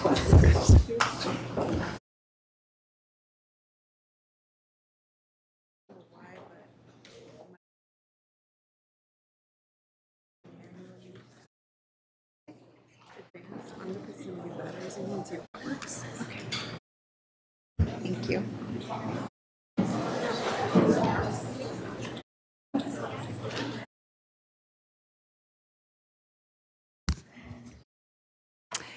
Good evening, President Rhodes, board members, Interim Superintendent Allen. I'm Concy McCarn, your Chief Human Resource Officer, and presenting with me will be Mr. Willie Burrows from the Council of the Great City Schools, as well as our HR team, your HR team. So these staff members, I can't wait to tell you the great things that they're doing while we acknowledge where we have work to do. So this is what that is for. Next slide, please. So we're going to talk a little bit about, not a little bit, you saw the length of time of the presentation.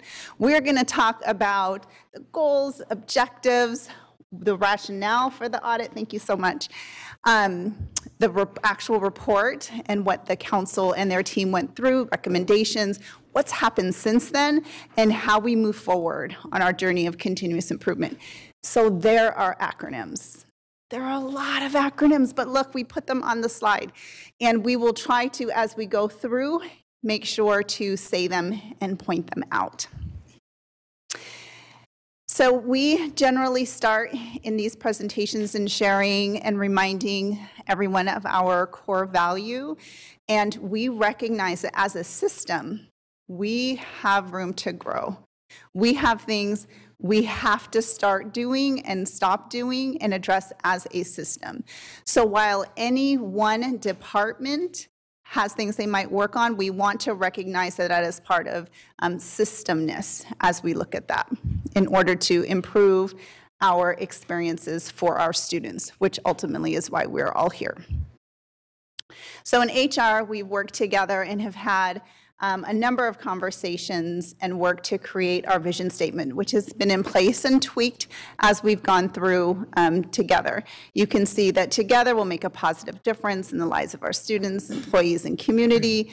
Our investment in our employees' personal and professional advancement is reflected in the academic growth and social and emotional well-being of our students. We recognize that each day is a new opportunity to be better than the day before. And that's really where we're coming from with the audit, with what it showed, which we are ready to listen to and hear, as well as identify a way to move forward. So a little bit about the HR department, which is one of the most diverse departments in the district. You can see in terms of ethnicity, in terms of our language spoken, and they're still standing. I just noticed that. That's great. No, that's great. Just lots of wonderfulness. So in HR covers so many things, but it doesn't cover some other things that you think it might, and it often gets confused. But when we talk about it in the lens of this review from the Council of Great City Schools, we wanted to be clear, what is it that's within the realm of HR in this district? And what is it that we work really closely with our partners in payroll and budget and risk management and benefits that aren't HR, but clearly very closely related? So we and actually did this work through our advisory council, our advisory group, to highlight what areas we're really focusing on. So we're here because of feedback from labor partners about the low levels of satisfaction and service from the HR department and how that impacts and works at our school sites. So we wanted to look at the department structure. We wanted to look at things within the department, how the department fits within a system, processes, practices, everything. So we asked for help. We asked for help so that we can get to a place where, to improve student experiences, we can attract, retain high-quality, diverse workforce that have and feel these things. And we know we're not there, but we know we need help. So with the council's work and the recommendations, we made a commitment before it began that whatever that was, we were going to take those recommendations. We're going to work to create a strategic plan to implement those recommendations so that we can get to a better place of improved learning experiences for our kids. Not to steal your thunder, but there are 17 specific recommendations that the council made, and that's a lot. So we have a lot to do, but you will be able to see how some of them are department focused, but also district and system focused. And we are committed to taking a hard look at those, to continuing to review them, and to come up with a roadmap for improvement. We also wanted to take a moment to highlight that this is the latest of reviews. You can see 5 others listed up here as well that the district has done over the past number of years that in some way highlight a need for a system-wide approach. A system-wide approach to fix the gaps. It can't be in a silo. It can't be within any one department. And so we are committed to looking at that from a department lens, but also a system-wide lens. So I'll turn it over to Mr. Burrows. All right, so I get the clicker. You get the clicker. Good evening, Board President Rhodes, Interim Superintendent Allen, board members. My name is Willie Burrows. I'm the Director of Management Services with the Council of the Great City Schools. So first of all, I'd like to thank you as the district as well as the department for inviting us to come in and to do a review. You are one of 78 member districts that are part of the Council of the Great City Schools. It's made up of large urban school districts around the nation. And while we were here, I want to thank the team that came along. The review teams are made up of either individuals that are currently in the role, senior HR roles, or retired from that role. So I'd like to call them by name to acknowledge them. Ray Hart, who is the Executive Director for the Council of the Great City Schools, he sends his regards. He was unable to be here with me on tonight, but he does send his regards. Again, he leads all areas of the Council of the Great City Schools. David Palmer, who was the Principal Investigator. He's retired from LA Unified School District. Gifty Beats, Assistant Chief HR, also from LA Unified. Paul Isvog, Chief Human Resources and Labor from Fresno Unified. Debbie Agnani, Deputy Chief HR Officer for Los Angeles Unified, retired. So the report, as Kansi indicated, we will, let me slip to this slide here. I believe you have a copy of the full report, and we've probably broke every rule there is on, in terms of a presentation for the slides that we have on here. We have lots of words that are on there, but this could be seen as maybe a mini report that I'll present to you on tonight. So it's broken up into some key areas. So the first area is around accommodations. Those are things that we saw as bright spots, things that you were doing well, and then it falls into other key areas, those key areas being key findings around leadership and management. Those are areas where the team identified some areas where some improvement is needed, also in organization, and then finally in recommendations. So it's like going to the doctor. It's great that you went, you got the physical, you got the blood work, now you got the results. Now what? And so that's where the recommendations come into play. And I'll go ahead and jump in. So background in terms of accommodations, the request, first of all, for someone that requests you to come into their house to pull back the covers and kind of peek behind the curtain and see exactly what's there, commendable from the team, and it shows a commitment that there is around talent acquisition, development, and retention of human capital are critical factors in the role of the Human Resources Services Department. Also, in fact, in terms of requested information, the team was very organized in getting us information. In fact, from reviews after this one, I used that process that they put together to actually leverage it across other reviews that we did to collect information. Also, the department created an interdepartmental team, IDT, for meetings to address some of the internal communications. One of the things that we heard during the review was that classified employees new to their positions appeared to at least be consistently evaluated during their probationary period, which is best practice. Staff members interviewed demonstrated the resilience and a commitment to continuous improvement, and they're still standing there. So they're very much committed to the work here in Sacramento City. For the district, and for all members of the Council of the Great City Schools, there's a report that's generated on an annual basis called Managing for Results, and it measures across the enterprise, all different areas on academic, operational, and so the Human Resources Department measured in the best quartile for many of those rankings. Also, you offer a competitive substitute rate of pay compared to your nearby districts.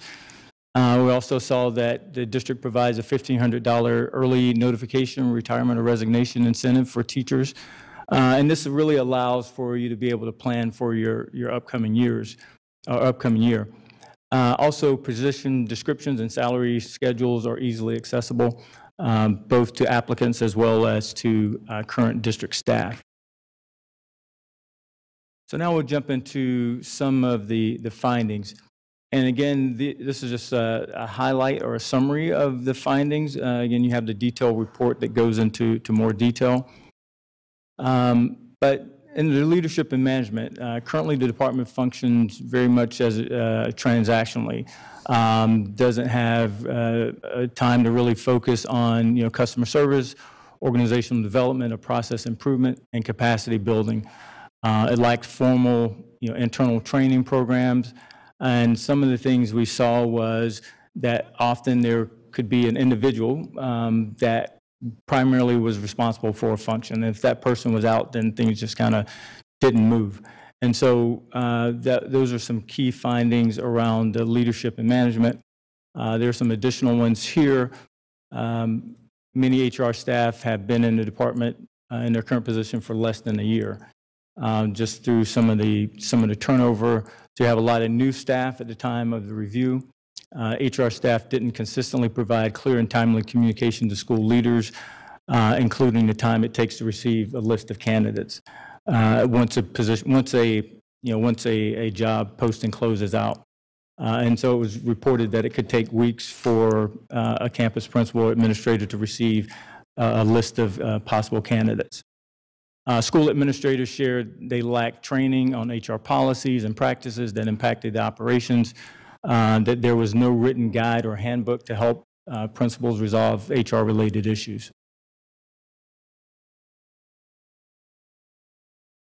Okay, excuse me. The district's lengthy onboarding process put hiring departments and schools at a disadvantage. As you might imagine, early, the one that's able to get out in front of the recruiting and being able to bring folks on board quickly are going to win the war on talent. And so we were told that quite often there were top-tier candidates that were lost to potentially neighboring districts because of the long onboarding period. There's a lack of a comprehensive recruitment plan, annual calendar, appropriate budget, retention strategies, or online tracking system. Labor and thank you. I got one over there. Thank you. Labor-intensive manual data entry. A lot of things were still paper-based. You might imagine that takes quite a bit and also creates opportunity for errors. This final step of the onboarding process, getting staff and teachers first-day access to needed systems such as email or student attendance fell short for newly hired employees. Staff shared that some collective bargaining agreement language contributes to slowing the hiring process. Some language delays the timely recruiting, selecting, and onboarding of new teachers to the district.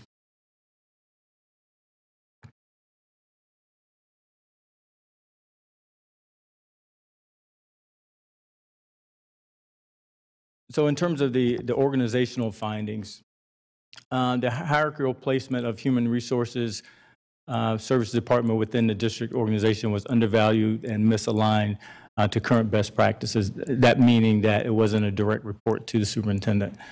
The current HR department organizational structure and functionalities did not support the strategic alignment and service delivery throughout the employee life cycle. Specifically, HR was not organized around the critical functions of onboarding, so that would include recruitment, vetting, selection and placement, as well as employee services, which includes performance assessment, employee verification, leaves, transfers, and so on, as well as the exit transition, which includes retirements, resignations, non-renewals, exit interviews, and exit trending. Employee relations function was moved from the HR team, and position descriptions were not consistently reviewed and updated. So additional key findings under organization, a full functioning control system to connect finance, budget, payroll, and human resources did not exist at the time of our visit. The team could not identify a functional position control system that integrated human resources department, budget, payroll, and finance. And lastly, the HR and finance were not utilizing position control, automated approval process module, or existing budget development staffing modules. And let me back up for 1 second because I want to make sure that, the bullet before that when it talks about not utilizing and there wasn't the tie between those departments. As a result of that, we were told that there were times when, positions got posted that had not been approved by budget. Effective teacher substitute management has challenged due to extremely high teacher absenteeism. And we highlighted this next bullet to point out that on average, there were 16 days that a teacher missed, which is double the median for the metric for Council of Great City Schools members. There's a high volume of manual data entry from one standardized system into another standalone system, standalone system to another standalone system, and multiple standalone HR systems just in general created the need to develop workarounds. So that captures the findings. So it's kind of like, now what? So there are a number of recommendations. And in here, in the presentation, these recommendations are not going to tie directly to the report. They're all captured within the report, but number one may not be number one in the report. There were some things that were felt that needed to be pulled out that were maybe captured in some of the sub-bullets. So they're all in there in the recommendations, but again, they may not be, you may not be able to follow them numerically here. So the first recommendation is to realign the Human Resources Department as a direct report to the superintendent to reflect the role as an enterprise-wide function. And we would say this for any other enterprise-wide function because HR touches everything across the entire district. Also to convene with a sense of urgency ongoing meetings to analyze the findings and recommendations identified in this management letter, as well as, and I think it was identified there was 5 other types of reports. So really pulling together a combination of those to really develop an overall plan, which ties into develop a realistic 5-year HR strategic plan that's laser focused on the customer needs. Transition to a data-driven organization that relies upon fact-based and analysis-centric justifications for decisions, including the use of benchmarks, techniques, and key performance indicators, such as turnover rates, absentee rates, substitute fill rates, vacancy rates, time to fill vacancies, recruitment rates, as well as retention rates. Recognize the Office of Human Resources to optimize efficiency and effectiveness, sharpen its focus, improve internal communications, eliminate silos. Constance was talking about that earlier in terms of not just HR, but how does HR work with finance and operations all across the organization, and promote clear lines of responsibility and authority and accountability to focus on key areas of HR. And again, these are outlined here, talent acquisition and staffing or onboarding, employee effectiveness and services, so current employee services, as well as leadership and employee development pipelines, staff development and exit transition. And also develop a realistic recruitment and marketing budget. So identifying what are going to be the efforts for the coming year, how do you properly resource that for travel, and whatever other pieces that are part of the overall plan. Also identify previous or anticipated bottlenecks or choke points in the recruitment and onboarding process and proactively take corrective action before annual recruitment efforts. Convene a team of appropriate stakeholders, including HR, budget, payroll, and finance, to clarify and document the district's position control process.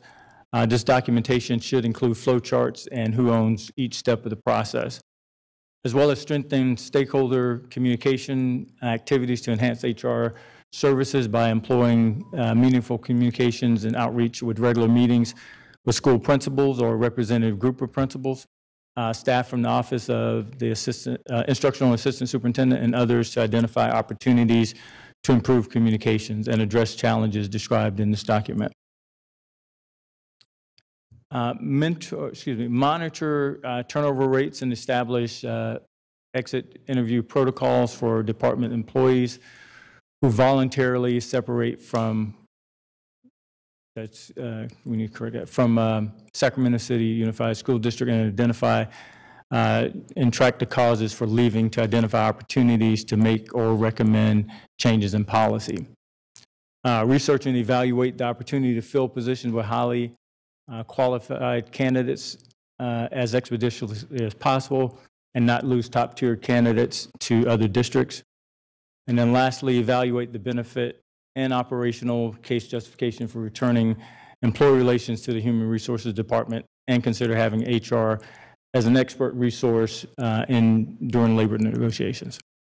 And so that's the last slide for me, and County, if you want to come back.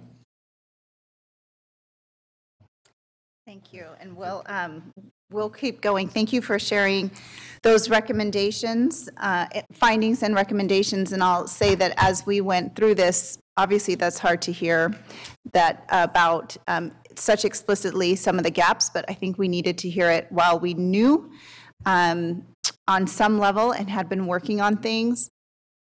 I think this is what we needed to be able to move forward.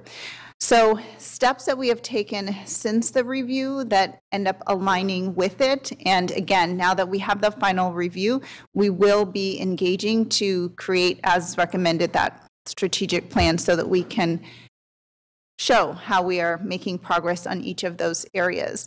So some things that have happened over the last year with regards to recruitment and retention enhancements. Dr. Tiffany Smith-Simmons talked about some of these.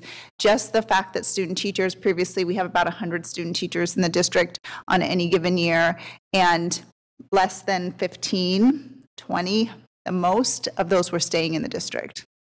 Like, what a valuable resource and opportunity, and we were just not capitalizing on it. We have done some outreach and improved efforts to be able to increase that number, as you heard earlier. We have been trying to target very specifically how do we look for in our communities, find, build pipelines, work with partners to increase our BIPOC educators. That includes classified, certificated, and management through like our Sacramento City Unified Leadership Program.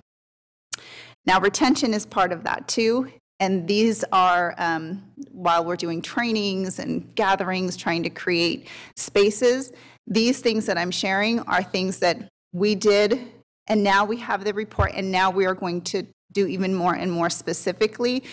It is to show, though, that we just weren't sitting and waiting, right? We were trying to improve and work in very specific areas. Building our teams, the additional staff members, many of which were ESSER funded, that we absolutely utilize, need to be able to continue to grow. We have been focusing internally in these ways to improve timelines, to really get to the why, but also to be able to create the cross-training internally. They're baby steps towards those bigger steps of recommendations that were outlined previously. We shared that the vacancy dashboard, which right now is certificated. Eventually we'll build that out for classified, and we'll build that out for management. This is just where we started through the work of the HR advisory group, is a way of doing that, trying to show, that's obviously not where we want to be when you see the numbers on those dashboard, but having the tool is the celebration part so that we can show what is out there as we work to improve and use that data. How are we using it to know where we need to focus our efforts? The list of items there are just automations that have happened in using Informed K-12 and others as a start, as a beginning to work smarter, not harder. I've mentioned the HR advisory group a couple of times. We started that in March of this year, so I've had 6 months of it. We meet monthly, and participants include, as you can see, department leaders, labor partners, community representatives, cabinet members, and HR staff, not all coming every single time, but all coming at some point. And we send the information out in PowerPoint so people still have an opportunity to see. The creation of the dashboard really was fine-tuned to this point, and version, 20, based on the feedback from that group, a really important group, and we're going to continue to keep those going. They've asked good questions of us around those areas listed so that we have had to be in a space to come forward and present. This is where we're at, this is where we want to go, and they push us all along the way, in a good way.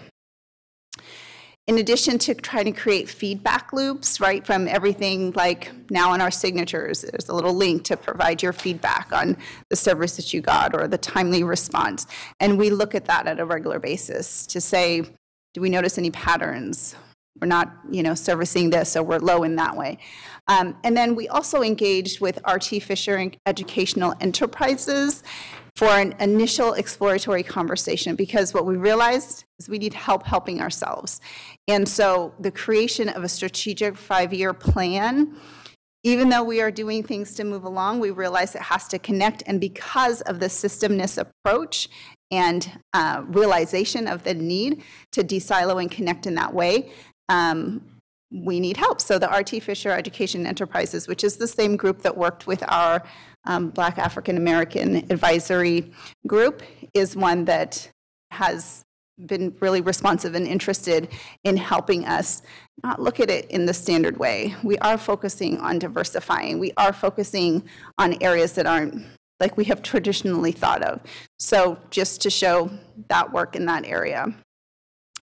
In addition, once we got the report, we shared it with the board. We shared it, right? We shared it with cabinet.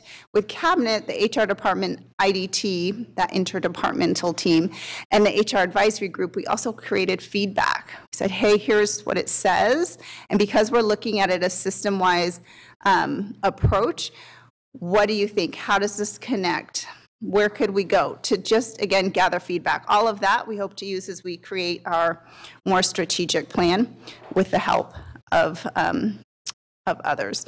So ultimately, we want to use the recommendations, which were hard to hear but important to hear, to do these things, right? Increase our customer service up and down the district, up and down, sideways, everywhere, to shift our implementation on just manual to using technology, to use data more specifically and strategically to drive next steps, and to align our work with best practices.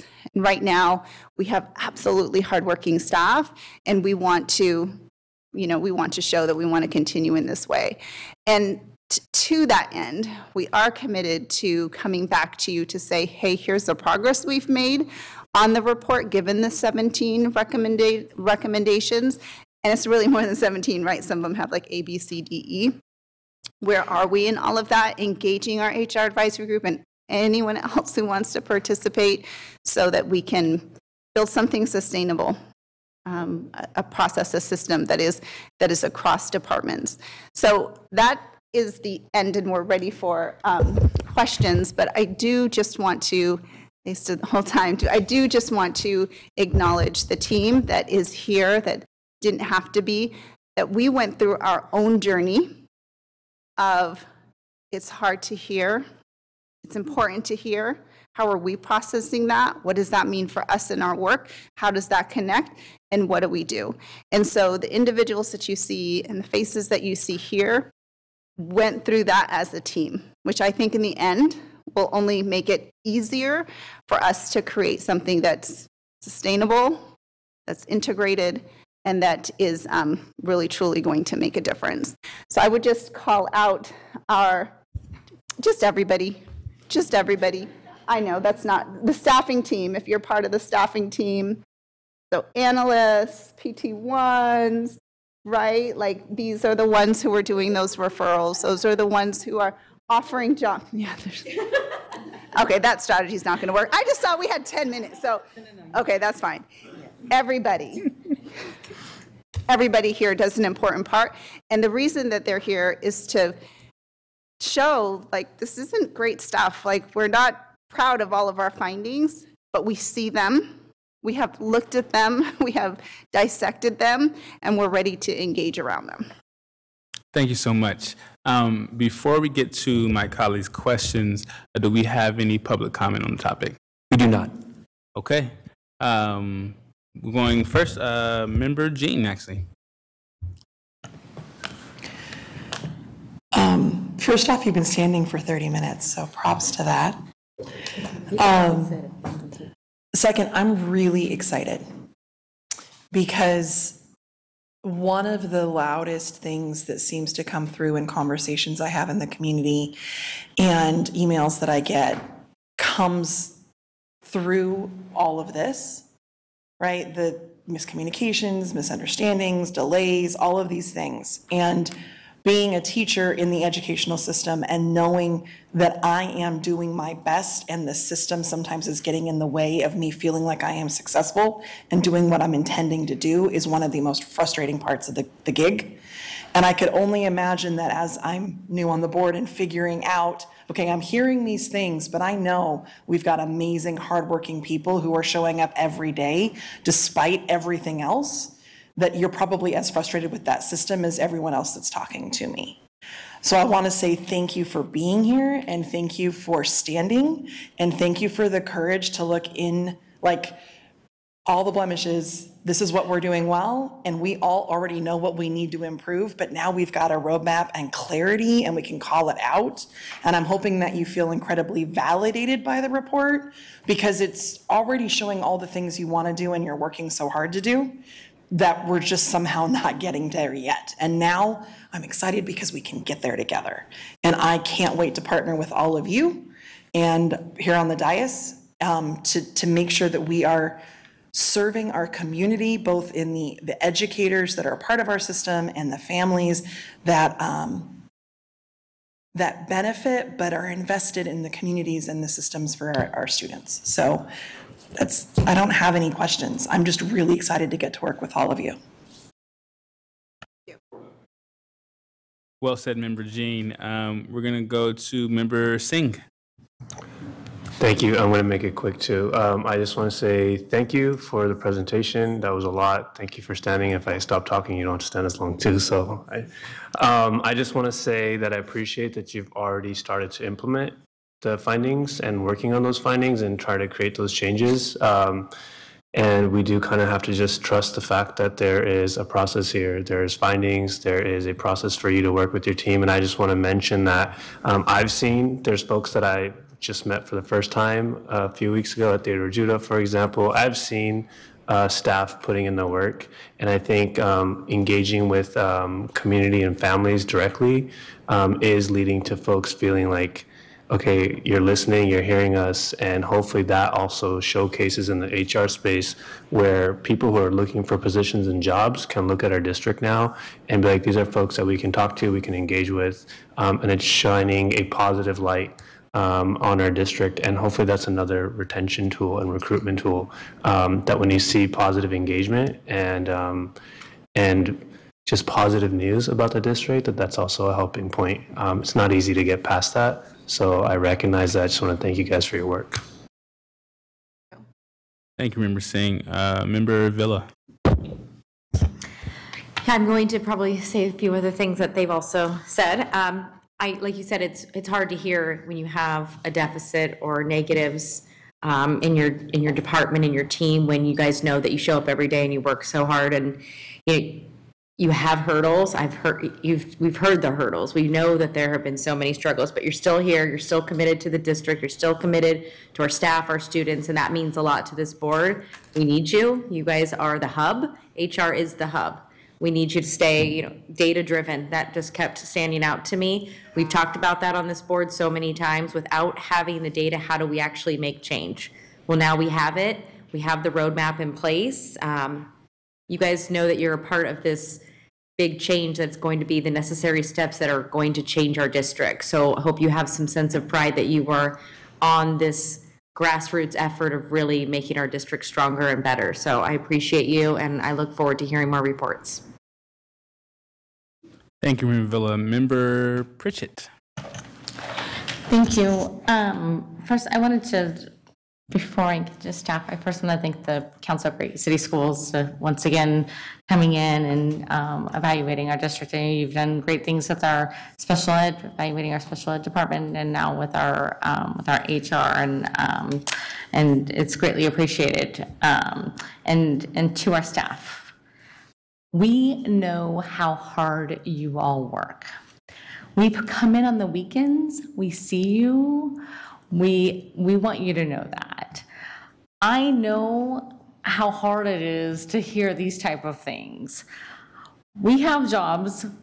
I know when I'm at work and someone comes in and says, look, these things need to be changed, I know how heartbreak is. Like, you get in that little silo and you're like, really, am I not doing a good enough job? We want you to know you are doing amazing work.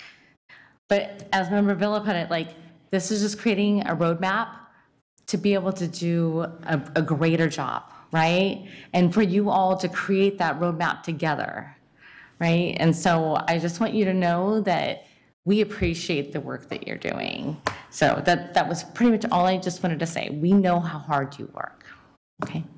Beautiful. Thank you, Member Pritchett. Do we have any other board members who would like to say something? Okay. Member Phillips. Just a short statement. I appreciate the hard work you guys have done, but just to state, because I'm always talking to my colleagues, not only does the board need you all, but you all need us, but not in the way that people would believe. We are looking at a group of people who have exemplified cooperation, collaboration, some serious hard work, introspection, looking at what needs to change. And I want us to recognize that when we present changes that we made as a board unit, that we represent these folks who've stood for way too long in the work that they've done, in the same work that we're doing with great city schools as well. So we're working with these folks also. We got things to do, recognizing that not everything's perfect, but that recognition is what's going to make things change. You guys are ready, and I am ready to see this. So I'm also ready to see that in my colleagues too. So just to recognize, this is not a job, this is a commitment. And this is a love for what they do. And I need us to also recognize that's what this represents, and something that we will also look forward to representing in ourselves as a governing board. Okay, any other board members before we continue? All right, so Conti, thank you so much for presenting today. Thank you everybody who's here. I talked to the brother outside earlier, and you know, this is an amazing opportunity to move from the problems we have to the possibilities, and it's amazing to move that work. You know, we're all here, and we know that change is possible, but we're all part of that change, that as Member Phillips related to. So thank you so much, and we're going to go to the next item. Thank you. Hey, item, where am I at? 9.3. Mrs. Crutchman is back. What's going on, man?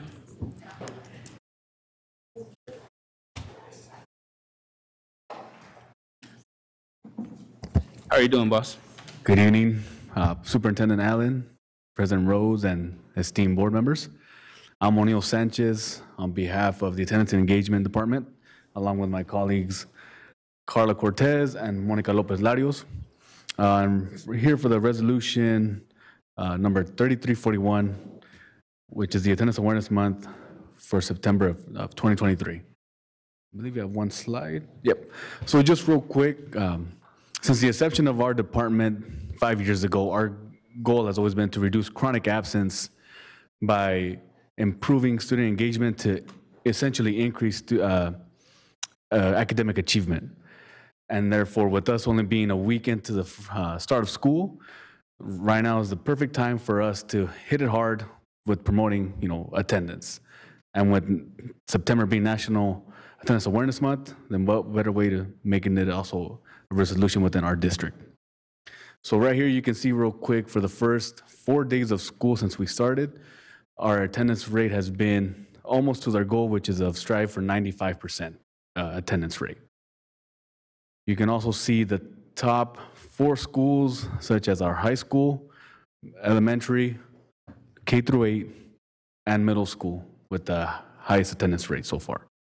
We also created an Attendance Awareness Month toolkit, so that way these schools and all of our schools within our district can implement strategies to engage students to come to school. So what we've done is we've done the work for them just to implement it at their site. Another thing that we're also doing is to wrap it all up at the end of the month is our Attendance Awareness Month community fair that we'll be having at Ethel Baker Elementary, which we would like to have all of you come by and join us. We'll be having activities, free food via food trucks while supplies last. I have to throw that in there. Just and guest speakers and performances just to tie in the importance of coming to school. So with that being said, I'll get started with the resolution. Attendance resolution number 3341, Attendance Awareness Month for September 2023. Whereas the nation is experiencing a school absenteeism crisis brought on by the COVID-19 pandemic and other challenges that have eroded positive conditions for learning at school, including physical and emotional health and safety, a sense of belonging, connection, and support, academic challenges and engagement, and adults and peers with social emotional competency, which motivates students and families to show up and engage. And whereas reducing chronic absence, which is missing 10% or more of school for any reason, requires taking a comprehensive trauma-informed approach that starts with prevention and early intervention, including developing routines and trusting relationships that create a sense of belonging rather than responding with punitive action, which research finds it is not particularly effective. And whereas improving attendance and engagement takes schools, families, elected leaders, and other community partners working together to rebuild regular and trusting communications and to identify and address barriers to being in school. And whereas taking attendance daily in a caring, consistent manner is essential to identifying when students begin to miss too much school and for engaging students and families as early as possible with needed supports and resources. Anne? Hi, I'm Carla Cortez. He introduced me a little bit earlier, but I'll be finishing off the resolution. Now, therefore, be it resolved that Sacramento City Unified School District stands with the nation in recognizing September as Attendance Awareness Month. We hereby commit to focusing on reducing absenteeism and addressing the factors that cause students to miss school in order to ensure all children an equitable opportunity to learn, grow and thrive academically, emotionally, and socially. We recognize that we must work together to build an engaging school environment that motivates attendance and sends the message that learning can and must continue. Specifically, we will, number one, engage students, parents, and families, and the community in promoting good school attendance, and number two, put students first in all we do. We will also share and monitor chronic absence data, recognize and appreciate good and improved attendance, forge partnerships to ensure easy access to physical and mental health services. We will also work with families, schools, and community members to identify barriers to attending regularly and co-create solutions. Lastly, we will advocate for stronger policies and public investment. Thank you. Right on time. Do we have any public comment on this topic? There's none. Okay. All right. Seeing that there's none, do we have any of my colleagues comment or discussion? So that's perfect. Do we move second? Okay. Let's do a roll call vote on. Okay. Superintendent. Very quickly, I believe this, O'Neill, is your last board meeting? Yes, it is. Oh, okay. We absolutely want to thank you for everything that you've done for our students and our families and our communities. You have made a great impact on this district, and I just appreciate you, and you will be missed.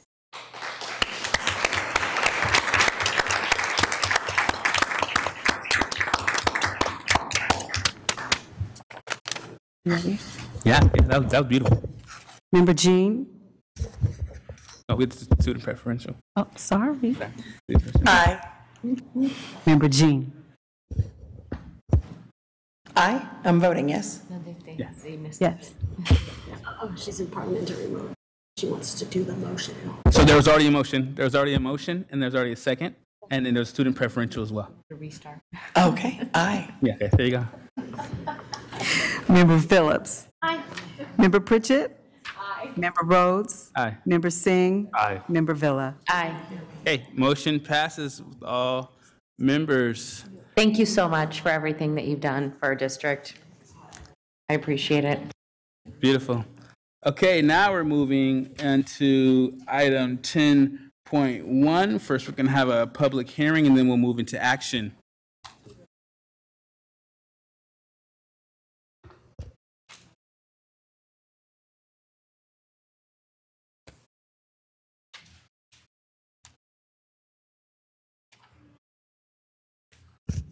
All right, good evening again. This is the AB 1200 public disclosure and approval of the agreement between SCUSD and Sacramento City Teachers Association. So we'll start off with outlining some of the key provisions of the agreement. It does close negotiations for the 22-23 school year, as well as for the period of July 1, 2023 through June 30th, 2025, except for the reopeners listed in that paragraph below. So the compensation items included within the agreement include a 10% salary schedule increase, retroactive to July 1st, 2022 for all SATA job classes, an additional 6% salary schedule increase for specified special education job classifications, which is also retroactive to July 1st, 2022. And lastly, an increase in the long-term substitute rate to $355 per day, beginning on the second day of assignment. And that is also retroactive to July 1st, 2022. Moving on to the fiscal impact.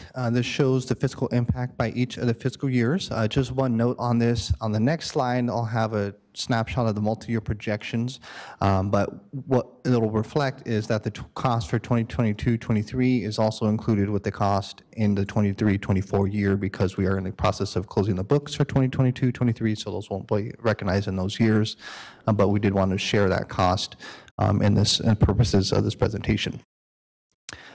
At the below, in the last bullet, we also did include budget revisions within the AB 1200 of shifting the one-time funds of $18 million approximately in textbook adoption and professional development costs. These shifts occurred in 22-23, 23-24, and 24-25 between unrestricted resources to restricted resources. This is a snapshot of our multi-year projections with the estimated costs of each of the line items. You can see how those flow through each of the years. This is our combined multi-year projections and the corresponding net increases net decreases and ending fund balance in each of those 3 years. We do still project meeting the 2% reserve for economic uncertainty by that third year out. And with that, opening up to any Q&A. Thank you so much. Do we have any public comment on the topic? We do not. We do not. Do we have comments or discussion from my colleagues? Okay. Do we have a motion? Motion to move, second. All right. Student preferential? Aye. Aye, okay. Member Jean? Aye. Member Phillips? Aye. Member Pritchett? Aye. Member Rhodes? Aye. Member Singh? Aye. Member Villa? Aye. All right. Thank you. All right, going into the next item. Wait a minute. Oh yeah, 10.2.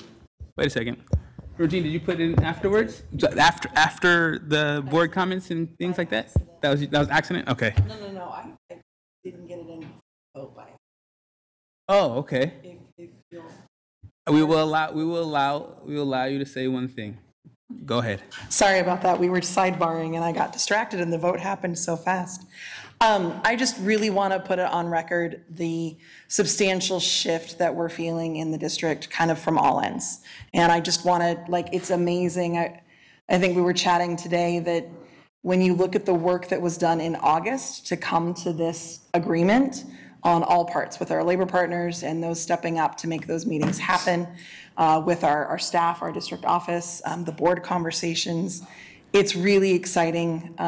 As President Milevsky mentioned, it's the first time in how long that we could come to an agreement in a positive, productive manner without the threat of the negativity. And I've been hearing comments throughout the community just the community's feeling it too. It's a shift and it's exciting, and I'm just continually more and more excited about the work we get to continue doing here. So I felt like that needed to be said, and I apologize it wasn't before the vote.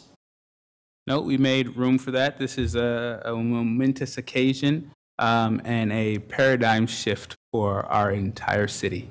So thank you. Moving over to item 10.2, SELPA local plan. Mr. Lunards.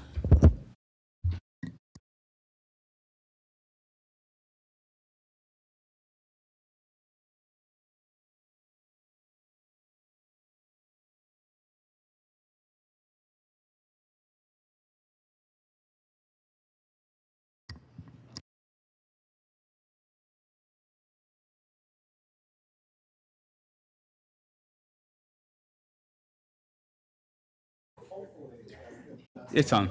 Okay, cool. You're good. So this.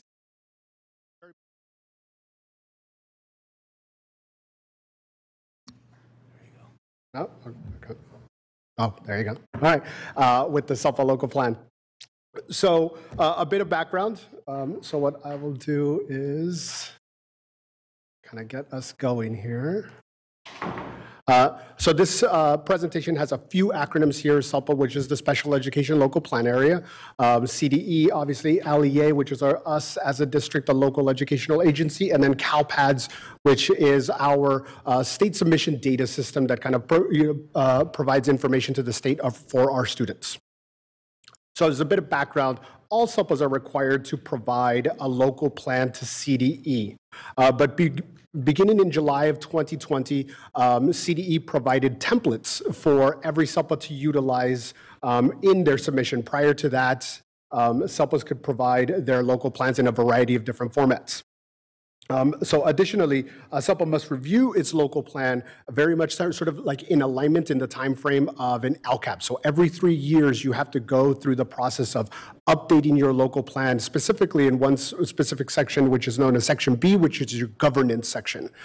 So we did that in my first year, and since then, this is now the last year in which we only update our annual budget plan and our annual service plan going into this upcoming year, in which we will revisit the governance structure once again for the SELPA, kind of highlighting, what our chair, Member Hawkins, said, is that that's an opportunity in which you look at the sort of the SELPA structure and you say, hey, if you need administrative support, for instance, you can build that into your local plan to say that administrative support could be of value, and you build that into the SELPA structure, and that goes into the governance piece.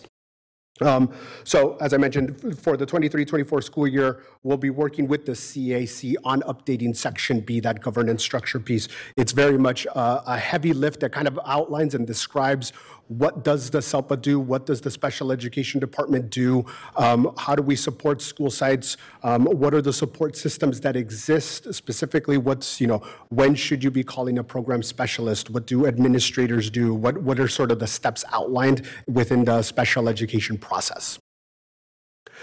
So in a local plan, you have a number of different sections. So Section A is usually your contacts and services piece. Section B is that big governance structure. Section C is the annual assurance support plan, and that has yet to be released by CDE. It's sort of always been in development, so that isn't available to any SELPA. And then there's the annual budget plan in Section D and the annual service plan in Section E. So for us, what we're reviewing this evening is Section A, as well as Sections D and E. So Section A really kind of goes over how do you get a hold of the SELPA? What does the SELPA do? Who are the people involved with it? What is known as the administrative unit of the SELPA? So one of the things that I want to highlight here as we go into kind of reviewing these sections is that in June, we did in fact have to cancel our CAC meeting. And as a result, then going into that June 22nd board meeting, we did pull the item because although we had made a Padlet, which is the format that we use to gain input and information and share all of the forms in the local plan, we had not had the opportunity to sit with our CAC and review all of that as a whole. So knowing that that's a requirement, we said, okay, we're going to pull it. Over the summer, I've been working with our CAC chair to try to get into the same room and review the information. Unfortunately, we haven't had that opportunity, but earlier today, she was very kind and she was able to provide me with a number of different feedback pieces that I've already changed in our Padlet, but unfortunately with obviously the agenda and the packet coming forth, those copies had already been made, but I'll highlight some of those things for us. One of the things in particular is one of those certifications, which is in that CAC piece. Like, did you review this with the CAC? She wrote a very thoughtful comment there that essentially it was not full CAC sort of conversation, but based off of the timeline and the plan that we have set forth, we are going to review not only Section A, but also Section B, the governance structure going into this upcoming school year. And then we also made an adjustment to the annual service plan. We have identified that there are students who have a need for two particular services that we had not identified before, and those are services 750, which is a note-taking service, and then 755, which is a transcription service. So I updated the local plan to include the description of what specifically those services are so that our teams know that they can add those into IEPs, specifically for students that need those services. And so just kind of going backwards then is the other section here is the annual budget plan. And this is usually tied to that June board meeting in which we review then the projected budget for special education as well as other departments. We have an expected revenue coming in from the state of about 37 million, federal funds of about 10.7, and then a local contribution of 86.4 million, which is a total of about $134 million. Our expenditures are about 90%, not 90%, 90 million of that is in salaries and benefits. We have about $2 million in supplies, and then 38.4 million in services and other operational costs, making up that $134 million. So that kind of outlines kind of what a local plan is, kind of for this year, it's contacts, how do you get a hold of the SELPA, the projected budget, here's what's coming in from the state feds and local contribution, here's how that money is being utilized in terms of salaries, services, and supports to students, and then what does that look like with your services plan? What are those specific services? With that, I will take on any questions. Thank you. Before we go to my colleagues' questions, do we have any public comment on this? We do not. Okay. To my colleagues, if you have questions around this, please hop in the queue.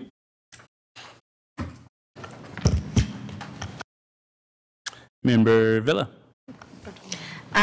Thank you. I know this is like such a robust program and has so many different avenues, and I appreciate you taking all of the time to explain it to us quickly, but I know it's a lot. So thank you, our students, thank you, our families, thank you, because without this type of roadmap and plan in place, working with these partners, I mean, our students would be the one that those are the impacts. So that's really important work. I especially appreciate, because I know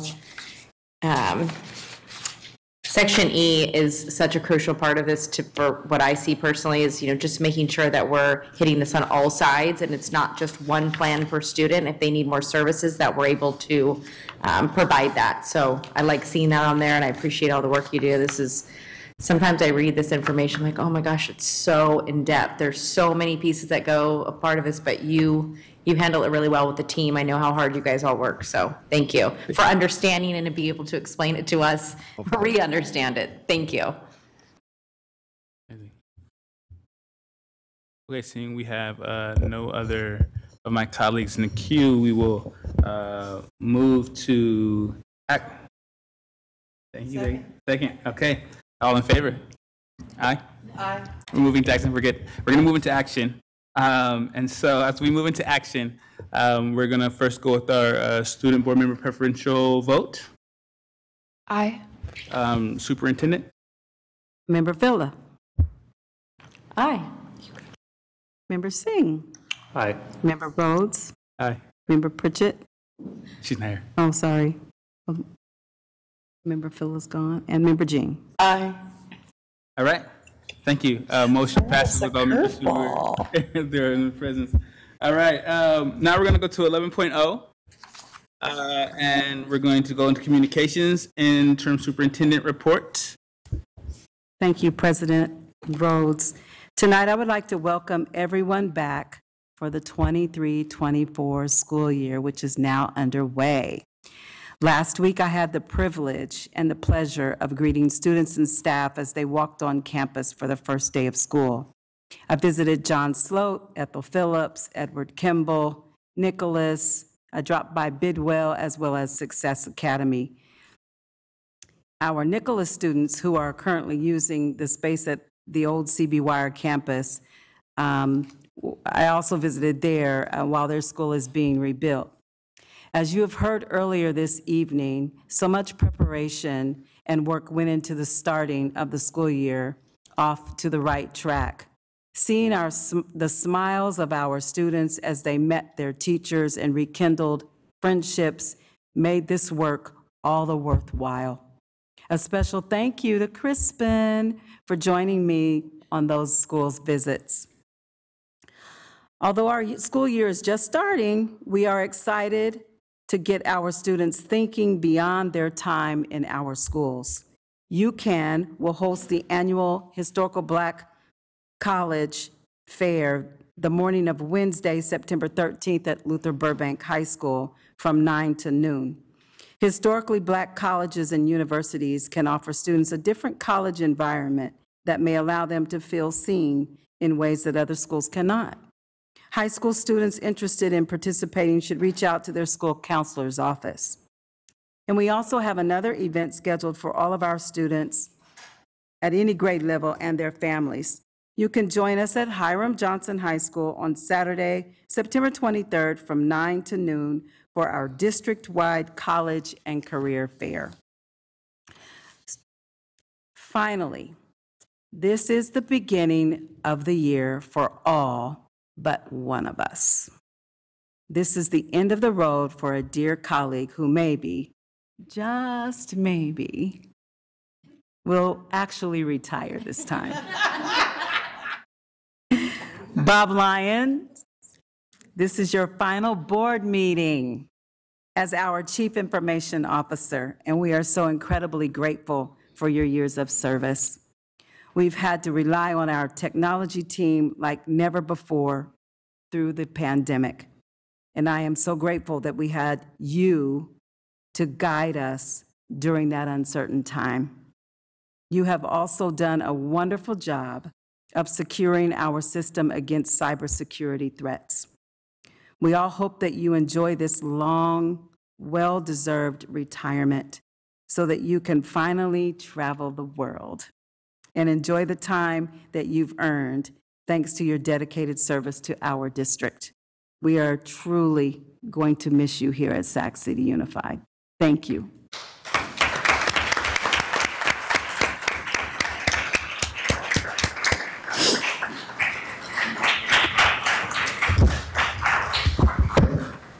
Thank you, Superintendent. So for my president report, I'm actually going to defer my time to Member Segura on her, so she can do her presentation. Mm-hmm. Thank you, President Rhodes. Just as the year gets started, we've had our first few days of school, so students are preparing for the school year, of course. So I'm really excited for what is to come, and the communication that's I'm hoping to increase among the student body of each school site campus. A lot of them seem to be a bit unaware of what the board does and what is approved upon the board. So I'm hoping that this year that can be expanded on and they can have better communication. In regards to the SAC, we had our first official meeting yesterday, so you guys will be getting to know all of the members on the council for that pretty soon. They should be coming in to introduce themselves to the board. So yeah, I think that about sums up my report over here, so Thank you for that. Wonderful. Thank you, Member Segura. And we're going to, for my colleagues who want to do a report, please hop in the queue and we'll call on you. All right, Member Villa. Sorry that my comments are coming off of, a positive one. So I just wanted to address this. Last night, Rockland Unified School District voted to require teachers to notify parents if their children request to be identified as anything other than their biological sex with a vote of 4-1. I want to thank Trustee Michelle Sutherland for her vote against this policy. Member Kayada and I were speaking last night as we were both watching the meeting, and we wanted to, this is a statement between the two of us, that we wanted to address this tonight. This vote was unconstitutional and dangerous to our students and our staff. I want to thank this board here in Sacramento City Unified School District and our staff that protects all of our students. Rockland is less than 30 minutes away, and this type of dangerous behavior is unacceptable. And I want to remind our community that Sacramento City Unified School District is a safe district that respects and protects all of our students. It was really hard to watch some of the comments last night from members of our community, and again, it's unacceptable, and Sacramento City Unified School District will not stand for that here.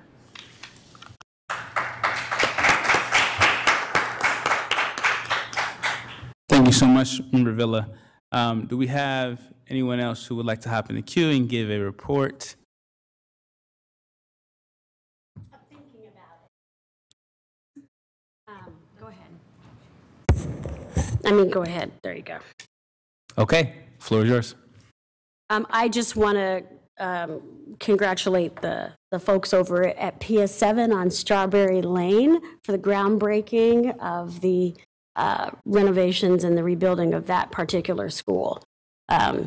Seeing a lot of the repairs and enhancements that are happening with our schools here, specific schools and not our dependent or independent charter schools, it was refreshing to actually see some new breath go into the neighborhood, especially with the new groundbreaking that's happening with Oak Ridge. So I just wanted to share that I'm really excited that we're working together and supporting our independent and dependent charters as well.